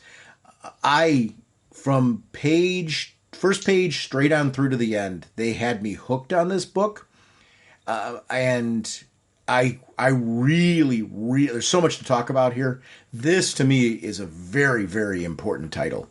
I really did not realize how much I missed this. What I got out of this one, if I could probably give it the best compliment I can give it, it was like a mashup of everything I loved about Gail Simone's Birds of Prey and Secret Six run mashed up together. Like they took the right mishmash of unique characters and put them together in situations where they were like Barda and Batgirl together. I mean, there's so much stuff I want to talk about, like their interactions and the way they used Harley Quinn in this and Zealot, and it all was working for me. This is an example of how you put together in a singleton issue a team book. I hope this one does not go under people's radars because issue 1 has me chomping at the bit for issue. This is what I love Birds of Prey. Big Birds of Prey fan. Easy to get me when you put together a good Birds of Prey book, and this is a great Birds of Prey book. Oh, God, yes. And again, like when I heard a new Birds of Prey, I was in. And then you start seeing the teasers, and you see Barbara's not involved. Like, what? How can you have Birds of Prey without Barbara? Well, they just showed us how you could do that, and you could do it well. And we still don't know why they can't tell Barbara about it yet, but eventually we'll learn that. And I'm very excited for this team, for this positioning, for this time. I loved how this opened up, and you've got, Canary in command. She's a great character. We both loved her as the head of the Justice League. We both loved her when her and Ollie worked together. We're on the same page. She's just this great character that she can fly solo. She can be in a team. She can be a leader of the team dynamic. They've done some brilliant stuff with her in the past to build up this character so that you can believe her doing this. Mm-hmm. And the roll call, going through and pulling in each of the individual ones, I thought that was absolutely brilliant how they did this. And again, they don't have Oracle to reach out and call. They've got to do it. And first call, of course, you go to Batgirl, Cassandra Cain. I was like, yes, she go-to on my team. She is also on there. And I love how they lay it out that she is an absolute badass, can fight any single person on Earth to a standstill. Any person. She can take the bat one-on-one. She could go one-on-one with Superman if she needed to. Wonder Woman, any of the Amazons, anybody, she can do it. That's how good she is. And I love the fact that they're giving her nod and the respect she deserves. That's the first person you pull into the team. And I thought that was, again, brilliant usage of a couple pages, just showing how cool Batgirl is, but then you flip the page and you get that 2-page spread that shows them fighting side by side, tandem, taking out the assassins. This right here, cool story, but brilliant artwork showing the motion, showing the chaos, showing the balance, showing the dance. That is a really well choreographed fight sequence between two people who know each other well. I loved this scene, absolutely loved it. I want to jump back, if I could, and first of all, I'm just nodding at everything you're saying there, so I don't have anything to add other than yes to everything you're saying there, because visually, the art team on this one is just really, really strong. I really, really like the art team on this one and the visuals. Going back, though, the moments with Ollie in the beginning were really, really critical for me, because it sets the stage for, first of all, why isn't he involved? Why isn't Barbara involved? Why is Dinah so driven by this? If you don't know who Sin is, this at least is starting to set the stage for this is somebody who's critically important to her. For those of us that do know who she is, it's like a welcome homecoming. It's like, oh, yes. We keep wondering what's in continuity and what's not. I didn't realize how much I wanted this in continuity until they brought it up, which is something that I think a good writer is able to do. They throw something back in that we haven't discussed in a while. And it's begging a question. What happened with Sin? And I love that this is being brought in as a piece of this. It's a great choice. Definitely trying to, pull at the connecting threads of old time fans. Echoing what you're saying about the fight sequence, really, really strong fight sequence. And it leads to the conversation between the two of them. And I love that, like, she's laying up, it'll be treacherous. And some of our choices, I don't know, Cass, they're going to be tough, but I don't see any other way to save her. Okay. Really? Just like that? Of course. What's more important than a sister? And I like such a neat sequence of events, showing why she started with Cass and really the kind of reputation Cassandra has delivered, and developed in comics. I really like that she's just known as this reliable kind of, she's got a code and this is who she is. You can go to her. This is what she's going to bring to the table. And her being a part of the recruitment of Barda worked so well for me, and why Barda respected her. He's like, my apologies, small one. She pulled the punch, but she hit the punch, head on. And she knew that Cassandra's skill set is the reason why Cassandra's able to get up and moving still, because she was able to die, to at least deflect and roll with part of the blow, and respected that piece, leading to a great battle that the two of them just got involved in. The action in this is flawlessly done.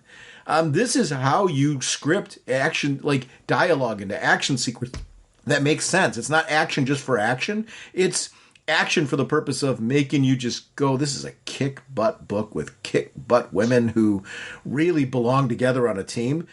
If you said to me, you're going to really love a team-up between Barda and Cassandra Cain, I would have been like, well, that sounds like a toy mashup that, you kind of dream about, but, it's just never really going to deliver. This is how you deliver that. I didn't know I wanted to see these two buddy cop at all. I want to see multiple issues of these two in buddy cop moments with the banter. Who knew that Barda was going to be like she was like Bane in Secret Six. Remember those sequences? Yes. I so connected with that. Like how Bane was used in that. They're using Barda in this way. She's not losing anything in it, but it's adding a bit of buddy cop charm in a way that I really, really liked about this book. And I was just nodding going, oh my gosh, this is what I missed from both of these books. This is channeling the spirit of how those books worked in a way that is just making me smile and is satisfying. I missed this. For me, this is a flagship title. This is what, oof.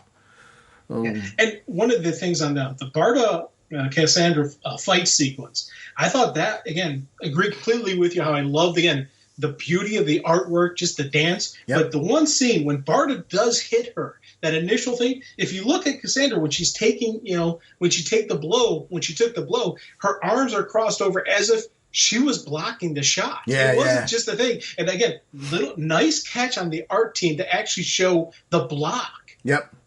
So I thought that was a really cool, that is neat. Plus, you also know she did the rotation turn, so it wasn't a full-on deflection. Again, all the little stuff, and I liked how Barda even acknowledged how although you dodged the full force. It's like, yes, impressive.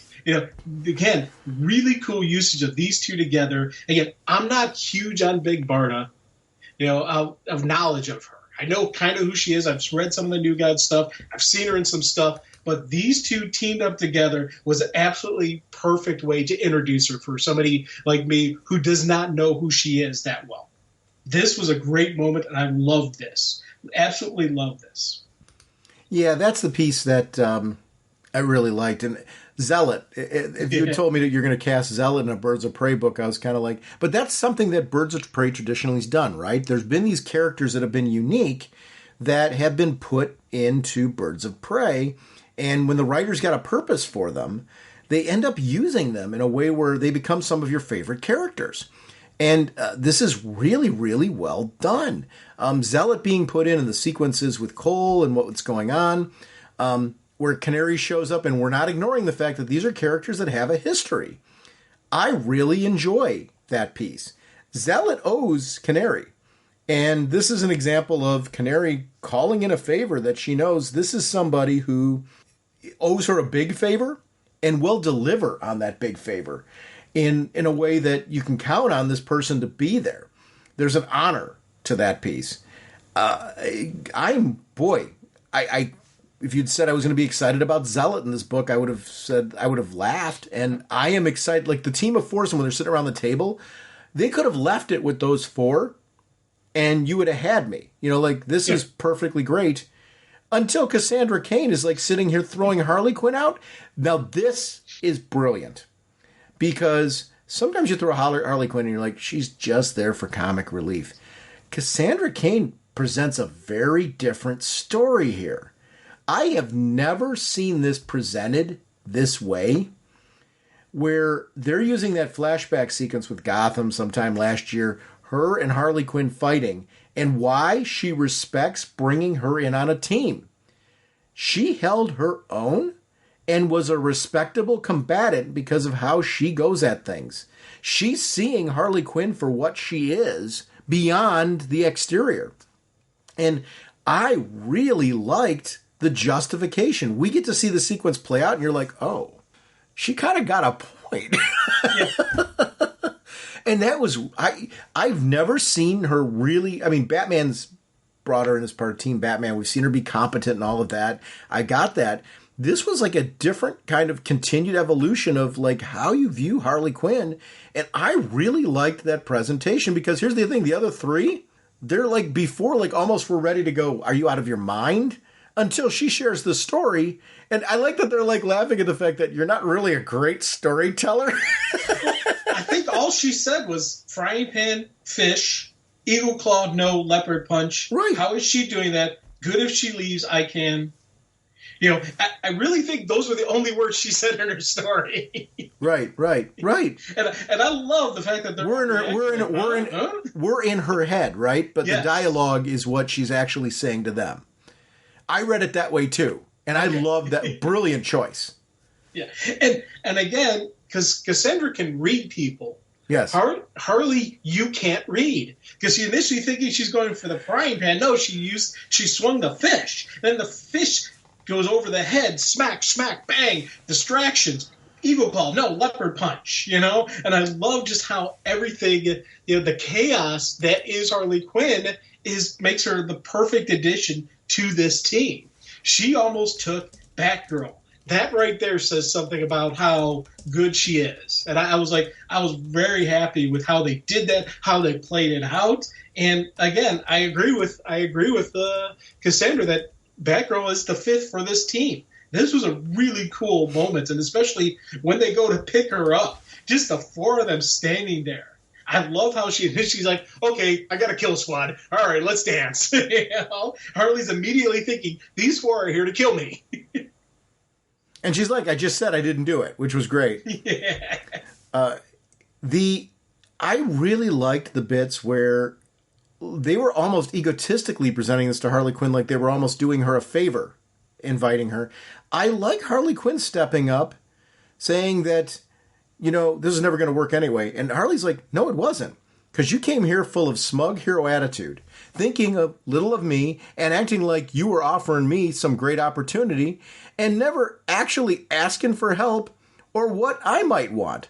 And I really liked, like, oh my gosh, there's times where she's lucid and logical, and she's just, this is where she's such a great character because you can write Harley Quinn a lot of different ways. And I think writers who really get the opportunity with the character understand how to do this with her. And I found this compelling and engaging where I was like, am I actually Team Harley over Black Canary on this particular sequence of events? Me? Considering my love, Dinah Lance can do no wrong in my mind, usually. And I'm sitting here like, this is so well written. I am all Team Harley on this. This is like really, really working well. I loved her dialogue bits. I love the way that they're playing her. Yes, there's humor to her, and they're utilizing that, but there was something more to it that I just was really, really digging. This worked really well.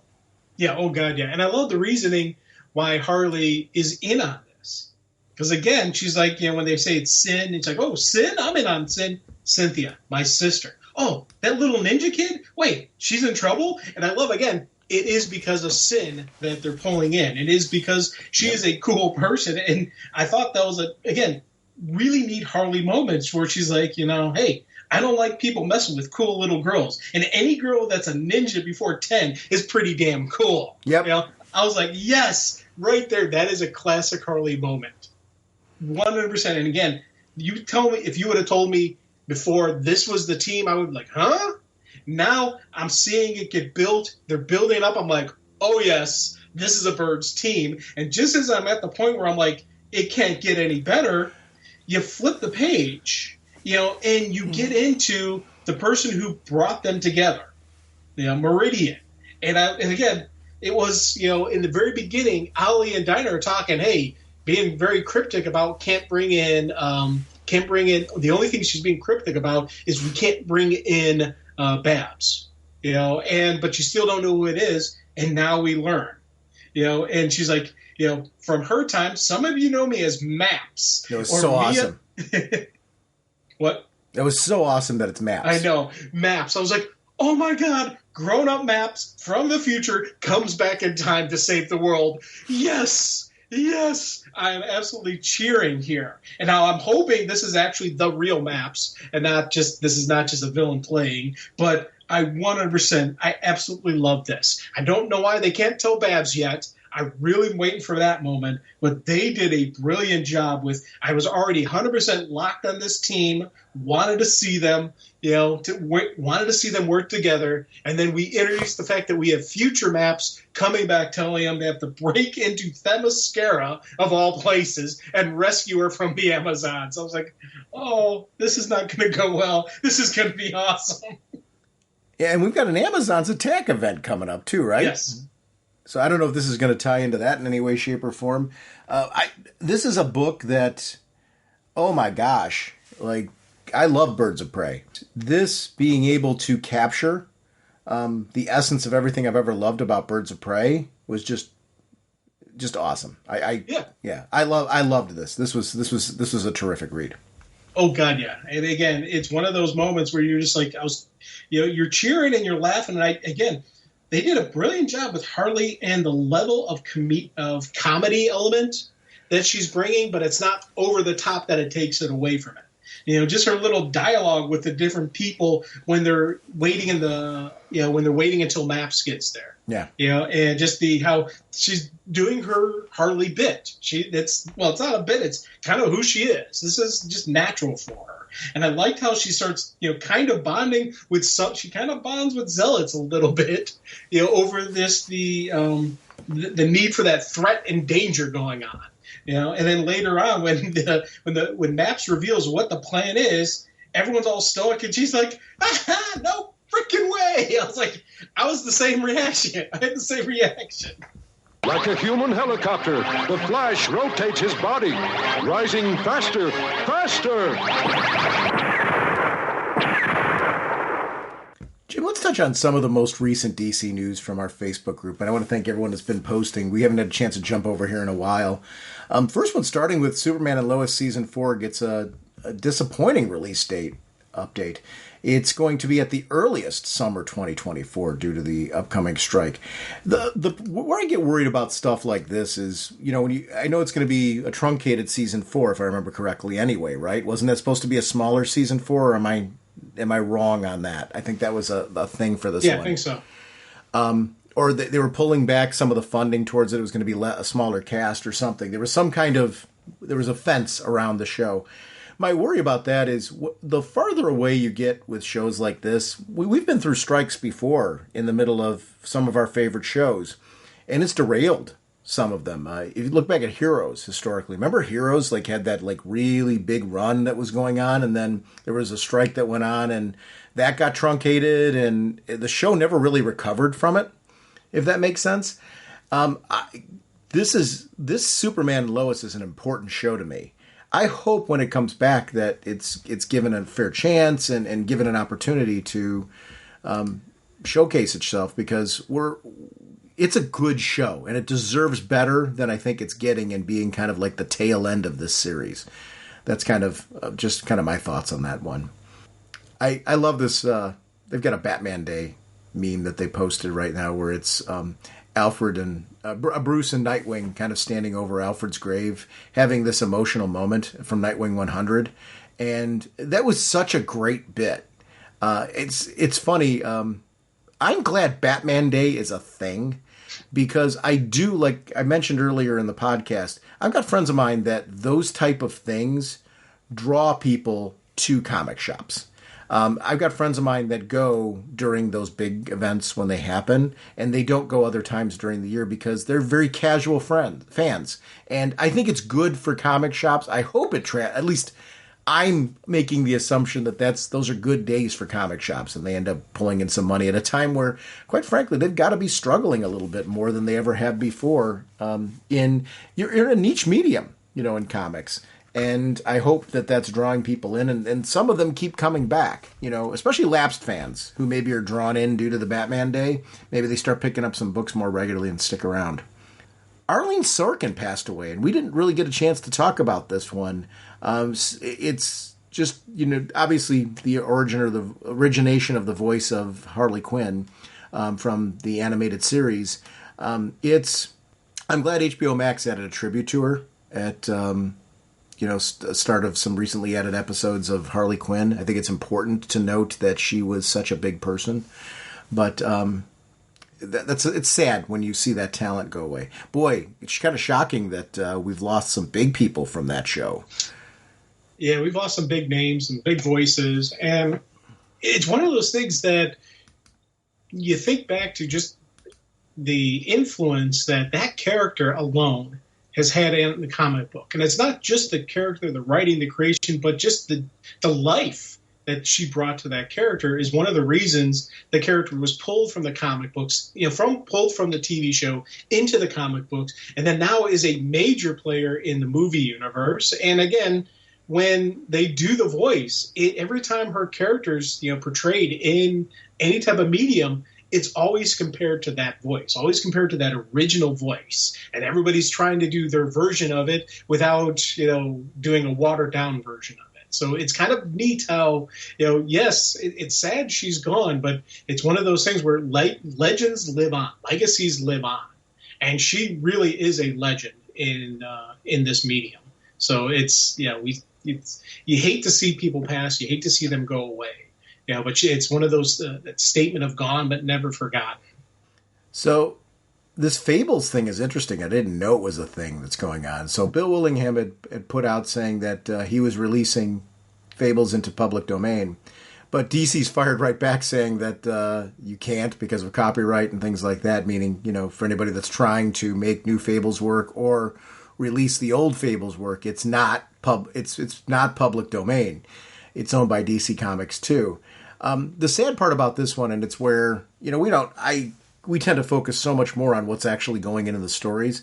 I feel real bad, though, we've got a creator who is, obviously, they're soured by DC, at a certain point in time. Fables has been a great series over the years, and I hate when creative talent have, for whatever reason, a bad relationship with any comic company where it's an opportunity for them to continue on work that has pleased fans so much. Fables is something that's near and dear to my heart. He said that, it's not soured by Fables in any way. I'll still sign Fables books and talk Fables at cons, but he's clearly soured at DC Comics at this point in time. And I feel bad for that because ultimately, at the end of the day, whatever caused that just winds up hurting fans. When the creators have that disconnect, because that means we're not going to get more of that work. I've enjoyed the current Fables run, and it's been nice to have that book be revisited. I was kind of hoping it was going to lead to more. I don't think that's going to be a thing, at least with Willingham at the helm. I don't know what happens with that one. I like you. I wish that everybody could get along. I really do, and it's one of those things where I don't know where my loyalty needs to go. I don't either. I really enjoy reading it. Fables has been something that I've gone back through, and I'm finding, and I'm reading the older stuff. I'm using the app. I'm doing all this stuff to read all this stuff that's out there, and I'm really loving it. I'm really enjoying it, and I don't know where my loyalty needs to lie, because I don't want to stop reading stuff and stop, but on one hand, part of me is like, if I could figure out a way to read it for free, does that show him? Well, that also hurts him. Or does it? I don't know. I don't know what to do on this one. This is one of those things. I think what you have to do, and I'm sorry, I don't mean to cut you off. I've got diarrhea of the mouth because I'm passionate about this, so I'm going to apologize to you ahead of time because I'm cutting you off, and I'm sorry. I think on this one, what you have to support is comics, because comics right now are hurting. I think at the end of the day, you want to support the creator, and I think the best way to support the creator is Bill Willingham is a creator who I adore. If Bill Willingham produces new work, I'm going to go support Bill Willingham's new work because I'm enjoying Bill Willingham's work. Like you, I don't know the whole story behind the scenes. That might, make me feel very strong one way or very strong the other way. I don't know all of those details. I think sometimes we know it's either you got to know everything or you should really know minimal, because of the fact that unless you know everything, you can't make a fair judgment, right? So I don't know the whole story. I don't know, would I be, okay, I'm team corporate because of the fact that this is just kind of the way this works, or am I corporate screwing over the creator big time and the creator deserves something over this? I think those are the two real scenarios on the table, right? Yeah. And we seem to be in this weird era right now where communication between corporate and creative is, take comics out of it. Look at the strike that's going on right now. Nobody's winning off of that strike, right? We've got a strike going on between acting talent and writing talent and the studios that is ongoing and continuing going on. This is going to hurt everybody because it's going to hurt film box office because of the fact that we're going to be delaying films at a time where people are just starting to go back to the theaters. I was out with my wife last night. We went out to dinner, and I told her, I said, honey, this is weird. I said, even at the end of the pandemic, I was going at least once a month to the theater. I said, I can't tell you right now what I'm going to go see this month. I said, that's unusual for me. And it's not that I'm not interested in the movies. There's just not that thing that's like that movie that's making me go in. And it's foreign for me. I'm watching a lot of films. We're watching a lot at home. I want to go to the theaters because I like supporting the theaters, and I don't have that movie right now that's the draw for me to go to the theater. This is, and you know me well enough to know that me making that statement, it's an unusual statement to make. Yeah. That's where I get worried about content. It's a lack of content. Comic books, this has got to be a medium where you're drawing in all kinds of creative talent. You want to be drawing in legends because of the fact that they're going to draw in they bring with them a fan base, right? Bill Willingham has a fan base. So, Bill Willingham's work, I want to read more Bill Willingham. Do I want to read more Bill Willingham fables? 1,000%. If there's a problem here, work it out, and work it out fairly. I'm not saying give away the farm, but give what's reasonable so that way we can keep that relationship going forward. I don't know without knowing the full story. Was he asking for something unreasonable? I don't know. I would imagine he's a smart enough man that, what he's asking for is probably reasonable. Usually people aim higher than what they're really looking for because of the fact that they're expecting the other party to meet them somewhere in the middle. That's kind of negotiations, right? So even if I heard what he was asking for, I wouldn't judge him. If I was like, oh, okay, he's asking for too much, I'd be like, oh, that's what I would do. As part of negotiations, you're like, I'm never going to get what I want if I ask right out of the gate for what I want. Yep. What you want to do, it's part of the game. So respect. So I don't know. It's just sad that now we've got this public thing where he's releasing, saying I'm releasing it publicly at a time where we don't need negativity surrounding comics. And I'm not faulting him for what he did. He's probably frustrated at this point and been like, hey, I got to say something about this. And it's sad. It's pretty much all I got to say. On a flip side, Kite Man, hell yeah, official teaser. Are you excited for the Kite Man series? Hell yeah, man. I was like, okay. Kite Man, yeah. Yeah, it's interesting. I've been enjoying Harley Quinn. I thought my wife would get into it, and she really didn't. Like, we watched the first episode, and it wasn't her thing. And the reason why I thought my wife would be into it, not because it's a superhero thing, she tends to like the more irreverent stuff.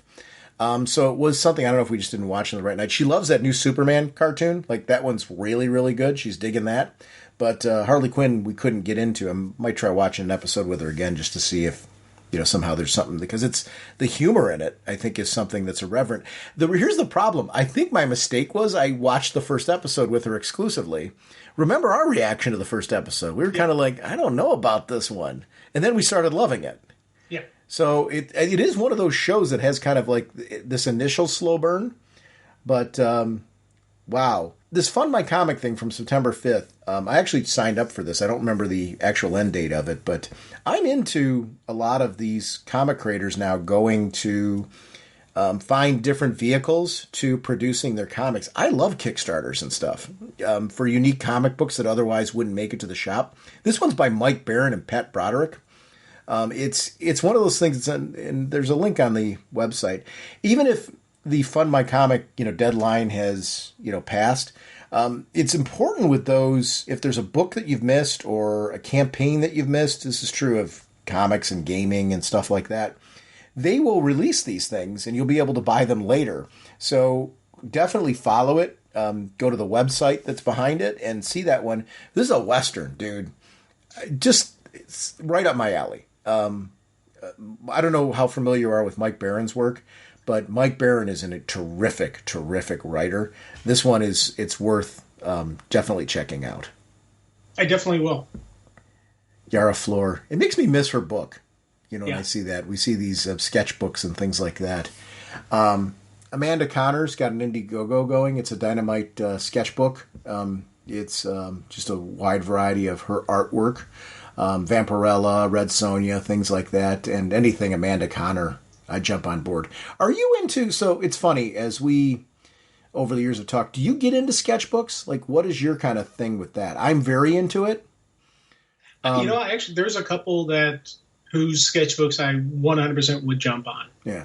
I'm not as heavy into the sketchbooks, but like an Amanda Connor sketchbook, yes, that is something I would love to get my hands on.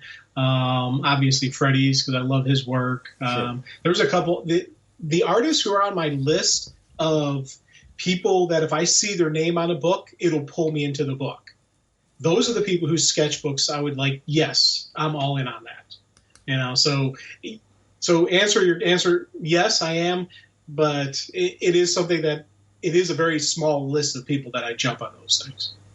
Skijam put a manga review. It's Batman Justice Buster Volume 1, and that's Scott Jameson. And if you get a chance, check it out. His reviews are really, really good and worth checking out. You can find that in our Facebook group, and certainly bookmark him and follow his stuff.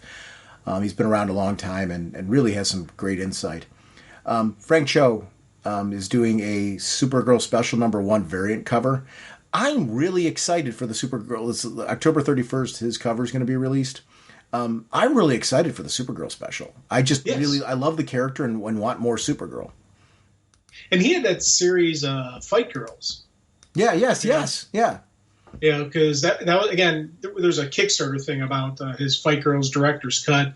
And it is funny, I actually picked up the original one through, read it on my iZilla.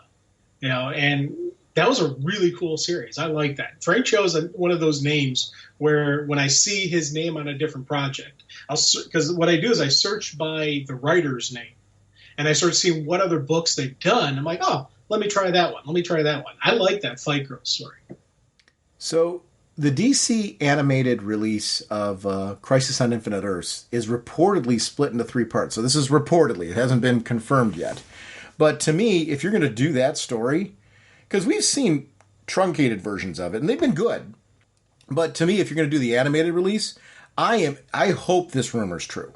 Because to me, a 3-parter for that is how you do this story justice. I mean, you could probably do a 27-parter and make it, really hit on everything. But I think if you're going to do it epic. This is the poster I have in my wall. The one I have the large version of that framed on my wall of that. I love that poster. To me, to spotlight as many characters as possible in a way that makes sense in a 3-parter, you can really nail some interesting storytelling there. I hope this is true.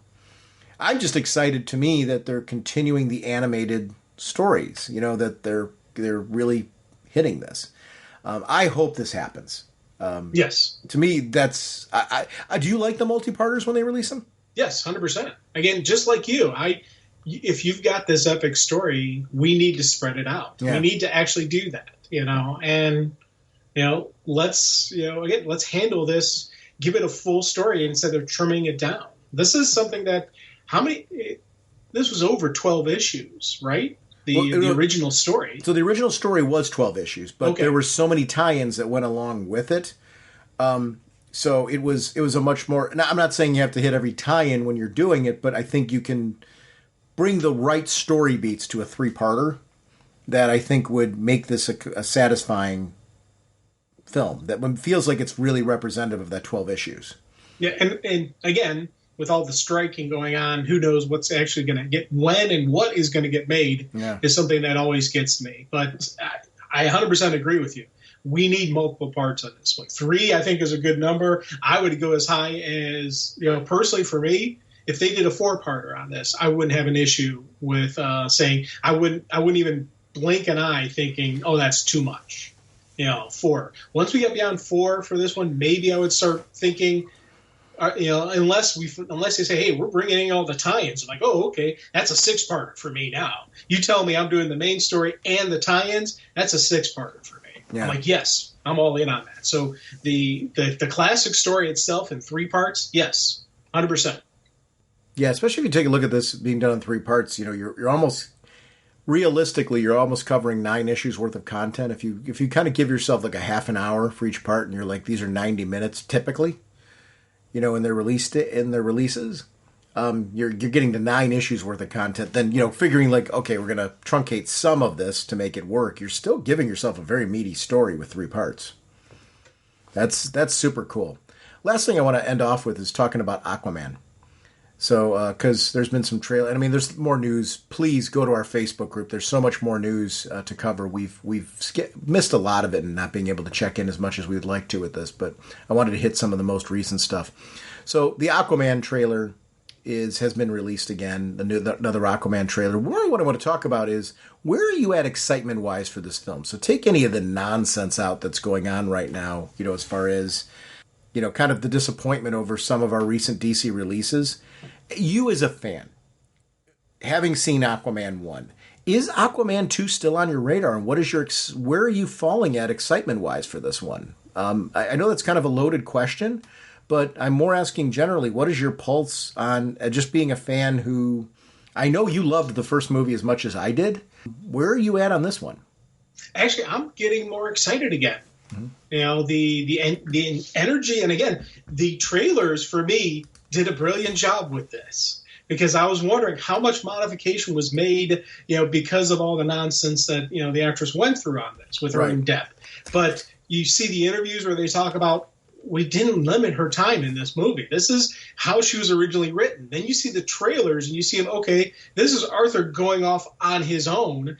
That kind of fits that Mira would not be involved in it as much. Right. So I'm like, okay, and you start seeing the pieces. Now I'm back all in on this, and okay, they didn't modify the story because of all the personal nonsense going on with the actress. Cool. Because that was the thing that I was wondering, like, what's the editing job? What's going on there? But to me, from the trailers I saw, I can understand why Mira wasn't a major part of this story. Agreed. So I was like, okay, I'm once again, I'm happy again, because like you said, I love him as Aquaman. I love what they did with him in the character. And, it looks like we're going to get some cool Atlantis, sequences, because that for me was absolutely brilliant. I loved how that thing played out. I want to see that again. And again, that's something I'm looking forward to seeing on the big screen. But, it's, so yes, again, but I'm always worried what's going to happen with striking. What's going to happen with all the... Striking won't matter as far as this film coming out on time, because it's already been done. So this is one of those releases that's been delayed, remember? Right. So this is one that won't have that. I'm sorry, go ahead. But what I mean by with striking is, again, like how we were talking earlier about Willingham. Mm-hmm. You want to support him. We don't know how. Same thing happens with movies.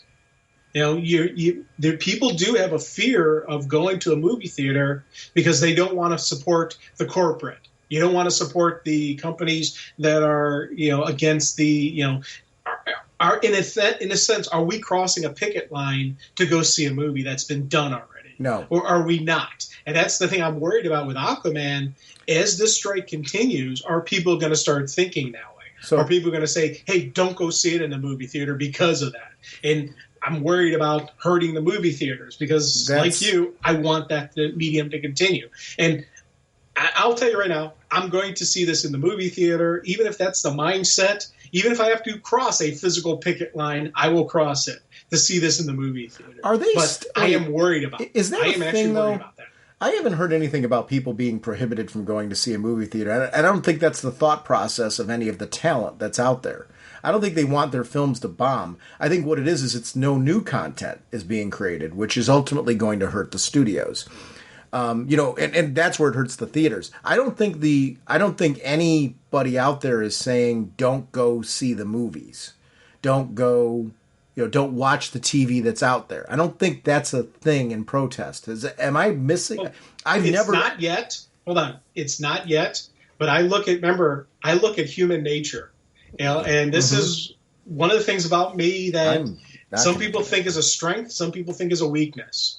I look at human nature and I look at the worst that we can actually do. And that's part of my job. But I want to be at the future saying, how is this going to develop? Can I say time? How is this going to go on? Can I stop you on that and say time out though? I want to be really, and this is one where I'm pretty passionate about it. I think we've got to be very careful about putting something out there that's not a thing. There is not a movement out there right now. I just want to be really clear. And this is, I'm sorry, I'm not disputing you. I just want to be real clear on our podcast though, responsibility wise. There is not a movement out there saying in order to support, because here's the thing, I believe in unions, I believe in their right to strike, I believe in the process and things like that, but there is not in order to support the actors, in order to support the writers, don't go see stuff. That's not a movement right now. I want to be real clear off of that. Yes. I think you're right that human nature, and I get where you're going with that. I just want us to be clear on the distinction between it. That this is not a thing right now. And my reason being, this movie's going to be a bomb. And I hate to say that. That's not me being a cynic. It's just kind of unfortunate right now. I thought Blue Beetle was outstanding. I still think Blue Beetle's outstanding. I've already watched it twice at home. I think it's a great movie. And it was a bomb. And by comparison for what I think that film should have done gangbusters. Now, I think it did well if you look at it in proportion to what it cost. It was not one of the more costly films, so I think it did okay. But this movie should have done a blockbuster amount where you're touting the fact that, oh wow, it was made really inexpensive and it really made a lot of money for the studios. It didn't do that. And that's not due to the strike. That's due to, I think, this weird, what is DC problem. That's the problem right now is we've thrown out there, and I think the general public is very confused. I don't think that they accomplished their goal in this new DC relaunch thing, and that's not me being a negative Nelly. I think it's a fact. I think it's confused people immensely into thinking you shouldn't bother watching the current movies right now because they're not going to connect to the new stuff. But I also don't think there's this massive rally cry of excitement towards the new stuff yet.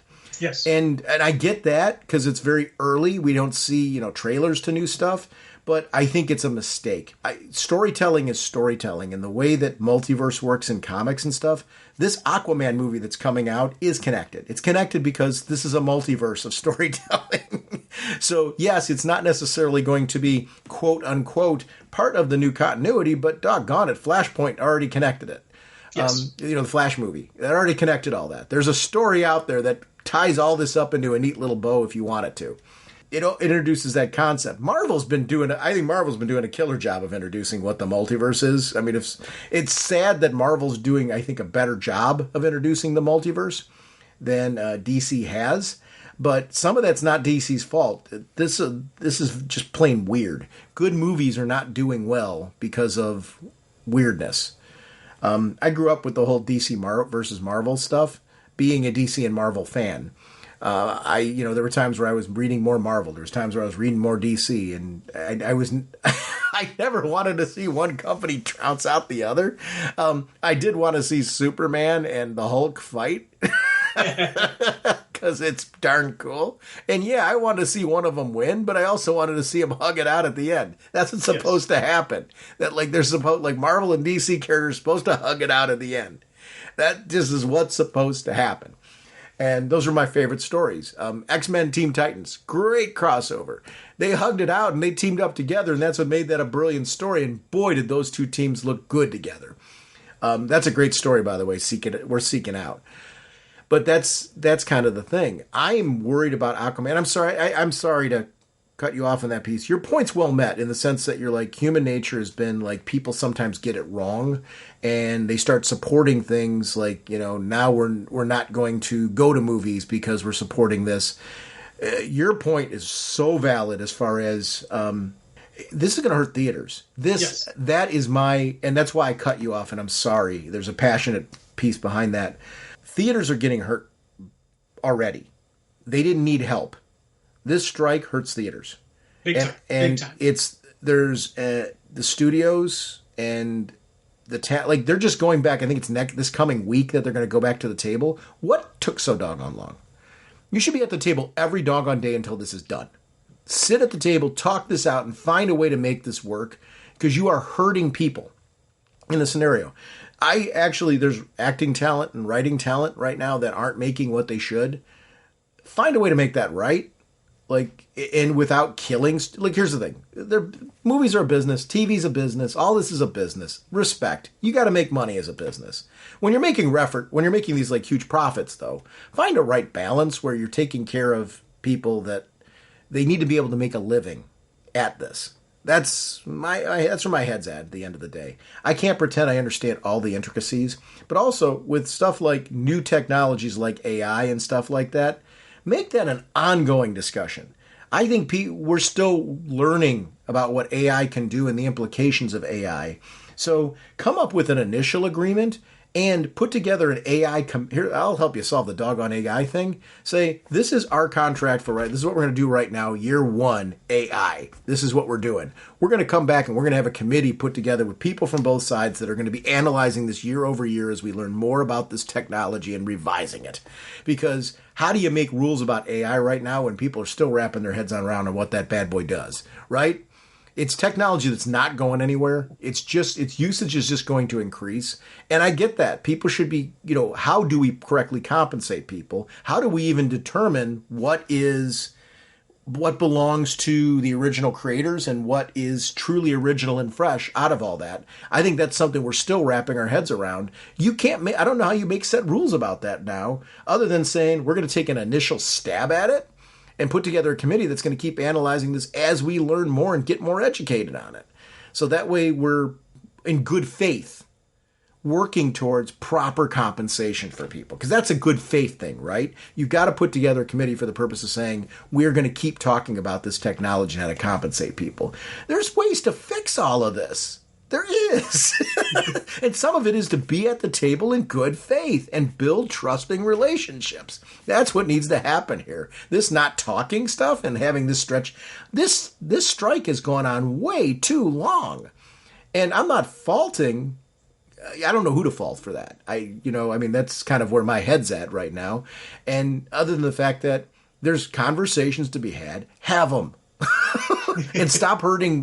There's people that are being hurt off of this that are on the outside. Anybody that sells movies and TV shows, as far as your distribution houses for that, they're going to be hurting.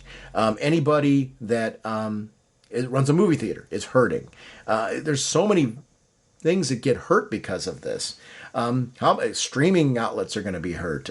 Television's going to be hurt. Advertisers are going to be hurt. The consumer's going to be hurt. And here's where acting talent's really going to be hurt. Some of your shows are going to go away because of this. Yes. And that's the part and also even adding on to it, we've got restaurants, caterers. We've got the people who have hotels in the cities that usually have movies being filmed in. Right. What other? Just the everyday, the grip, the electrician, the people who are part of that scrolling, credits that we all watch through, waiting to see if there's a mid-credit scene. Mm-hmm. Those people are the ones who are getting hurt worse than the companies and the producers and the actors and the actresses. Mm-hmm. The big names are getting hurt, yes, but it's the little people who are getting destroyed right now. Mm-hmm. And that's the part that really stinks of this, and that's the part I'm terrified what's going to come out of this.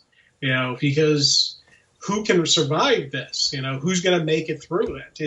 There's a lot of victims out there that they didn't do anything wrong. They're not asking for anything new. They just need you to keep working, guys. It's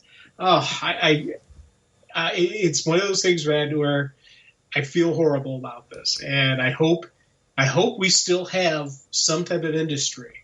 I hope these people can push it through, because you think about it, we just got done with the pandemic, which hurt a lot of these people. Right. Ended a lot of these people were done because of the pandemic. Those who survived the pandemic are now hit with this, and you're just like, oh man, this is a 1-2 punch. Who's going to make it? Well, what we're going to end up having, it's going to be unfortunate, is because theaters are already closing because they can't sustain. Because the multiplexes, right? They grew. The theater industry was so strong that they were able to sustain multiplexes, and we're very used to the concept of, you want to go see a movie, boy, it's so rare that you get closed out, right? You do, but it's very, very rare. Now we're heading into an era where these larger theaters are empty. Where you've got 2 or 3 screens that are running actively, but you got a lot that aren't. They're renting out those screens to people for private showings and things like that, because it's not, they're trying to find ways to generate additional business. That is problematic. And it's the same. It's funny. Why are we talking about this on a comic book show? I think this is the same thing comic book shops are facing. It's really the struggle to diversify, to maintain an audience.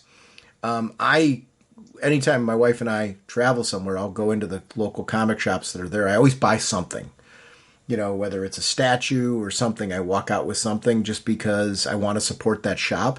It's amazing, though, when you see, I think the more successful shops are the ones that have become hangouts, where they have gaming going on. They have, different things that draw people to be there as regular. And I'm glad to see shops that are getting creative like that and finding ways to be like this central hub. My superintendent was mentioning, one of his dream things he wants to do when he retires is open up a comic shop that's like a coffee shop, where it's that kind of hangout, where, there's lots of things for people to do, and you can hang out and have a baguette. And that kind of stuff. And I'm like, so you're like, okay, I get this. It's kind of a cool thing. I'd do that. I'd hang out there. Because it's around the kind of stuff that I'm interested in. So it's a good idea. But you hope that there's, these industries are thriving so you can do those things and actually make a profit. And that's what I wish for comic shops. It's an interesting time. And some of this is gloom and doom. I apologize for cutting you off earlier. I get pretty passionate about this stuff. And my only goal with that one, and the reason why I did it, and it was, I don't want us to be presenting that right now. They're saying if you support the strike, you should not be going to movies and supporting them, because that's not a thing. I am worried for Aquaman because of this, though, because I think you're right. I think the strike puts a cast on it. I think it didn't need any help, because I think this weird DC thing is a thing. I have tried not to be that fan, but boy, the DC films are getting slammed right now. We're seeing the Marvel films are taking some hits now too, though, because of this this weird thing out there about superhero fatigue. It's driving people to look at these films as all you have to see all of them. You really don't. I know that the Marvel universe is interconnected, but I'm going to free you a little bit. I don't necessarily see all this stuff in the right order. I'll use the TV tie-ins in particular. There's times where I'm watching so much television that I can't always keep up day and date with the ones that are out there, because I'm still trying to get caught up on movies, read comics, play games, and all that kind of stuff. So I'll binge watch shows sometimes, when I've already seen a movie that had elements of it tie in. You know what? It's okay. You'll figure figure it out. Yeah. You don't have to watch them in order. Usually they give you in the film what you need to know.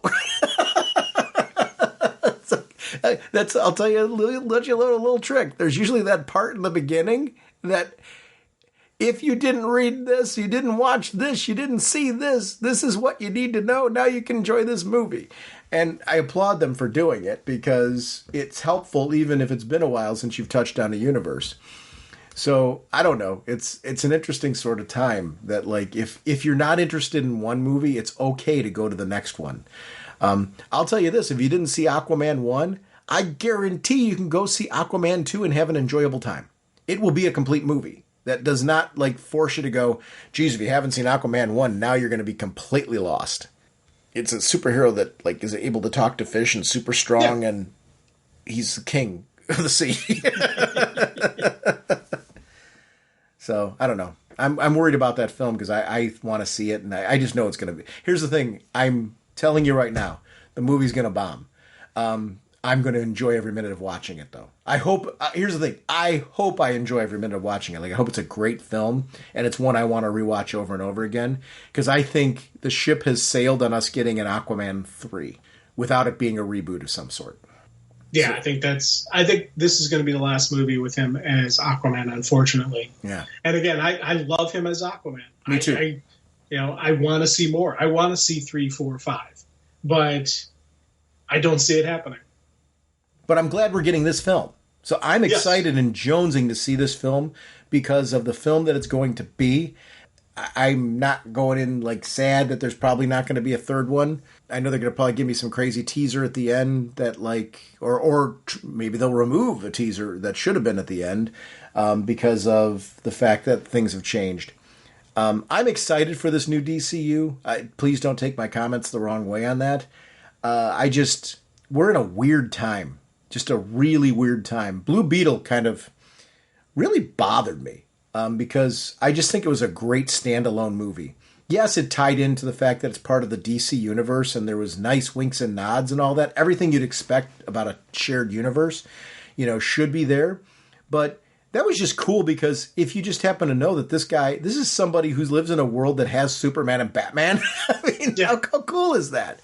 I really enjoyed that movie, and I was bummed that it didn't do better than it did. So that's kind of where my comments are coming from, because I felt like the film was of a quality that it deserved better than it got. And that's where I'm worried for Aquaman, because I feel like it's going to be a film, if it's anything like the first one, I'm going to really love it. And I feel like it's not going to get what it deserves. And that's always sad. There it is, going into that tunnel. I would like to remind everyone about our show voicemail line. It's 1-440-388-4434 or Dr. Norge on Skype. We love having you part of our show. RagingBullets@gmail.com is our email address if you prefer to contact us that way. RagingBullets.com is our show website. And from there, we feed directly into Twitter. We feed into Facebook.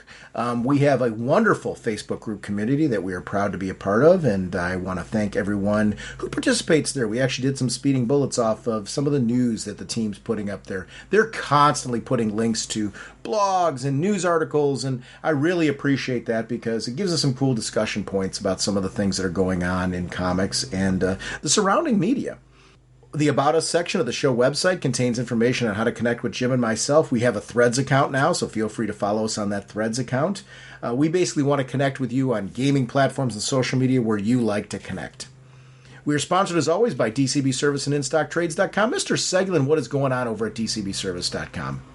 We have Titans Beast World, issue 1 of 6, 40% off, $3.59. Beast World Evolution one-shot, 40% off, $4.79. Beast World Metropolis one-shot, 40% off, $3.59. Beast World World Tour one-shot, 40% off, $3.59. And Beast World Waller Rising one-shot, 40%, only $2.99. Thank you, DCBS. Over at InStockTrades.com.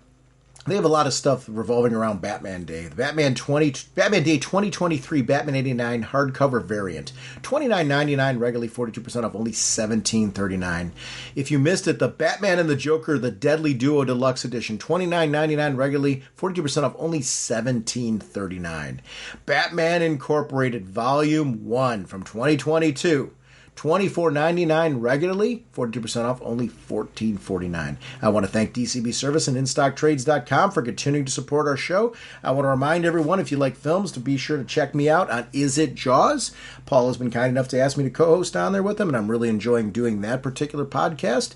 Our next episode, Jim and I are going to be back, and we're going to be talking about Nightwing. We're also going to talk about Batman Gargoyle of Gotham and, of course, Wonder Woman #1 as we continue looking at the dawn of DC. We will see you then. Bye! All right, you guys. Are you ready to sing your song? I'd say we are. Yeah, let's sing it now. Okay, this should be fun. Now get ready for your cue. Okay, Sean? Okay. Okay, Jim? Jim? Jim! Okay. Raging Bullets time is here. We talk about what we hold dear. Comic books and TV shows. Superheroes and their clothes.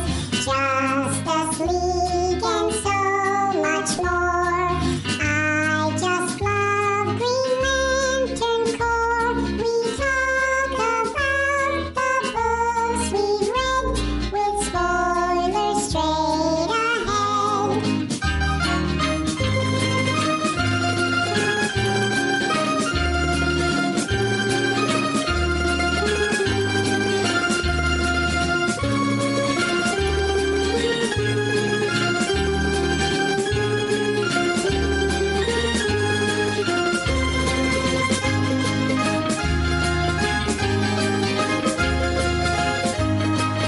Okay, fellas, get ready. That was very good, Sean. Naturally. Jim, you're a little flat there, so be careful. Jim? Jim? Jim! Okay. Justice League and so much more. I still love Green Lantern Corps. DC Comics are what we know. The Raging Bullet Show. DC Comics are what we know. The Raging Bullet Show. Excellent job, guys. Let's sing it again. Yeah, let's sing it again. No, that's enough. Let's not push it. Push it. What is that? Yeah, what are you talking about? No, I didn't What mean are you anything trying by to say? that. I think Sean, you're getting right Jim, Jim, how long do you want the song to go? Look, Look, it's our production.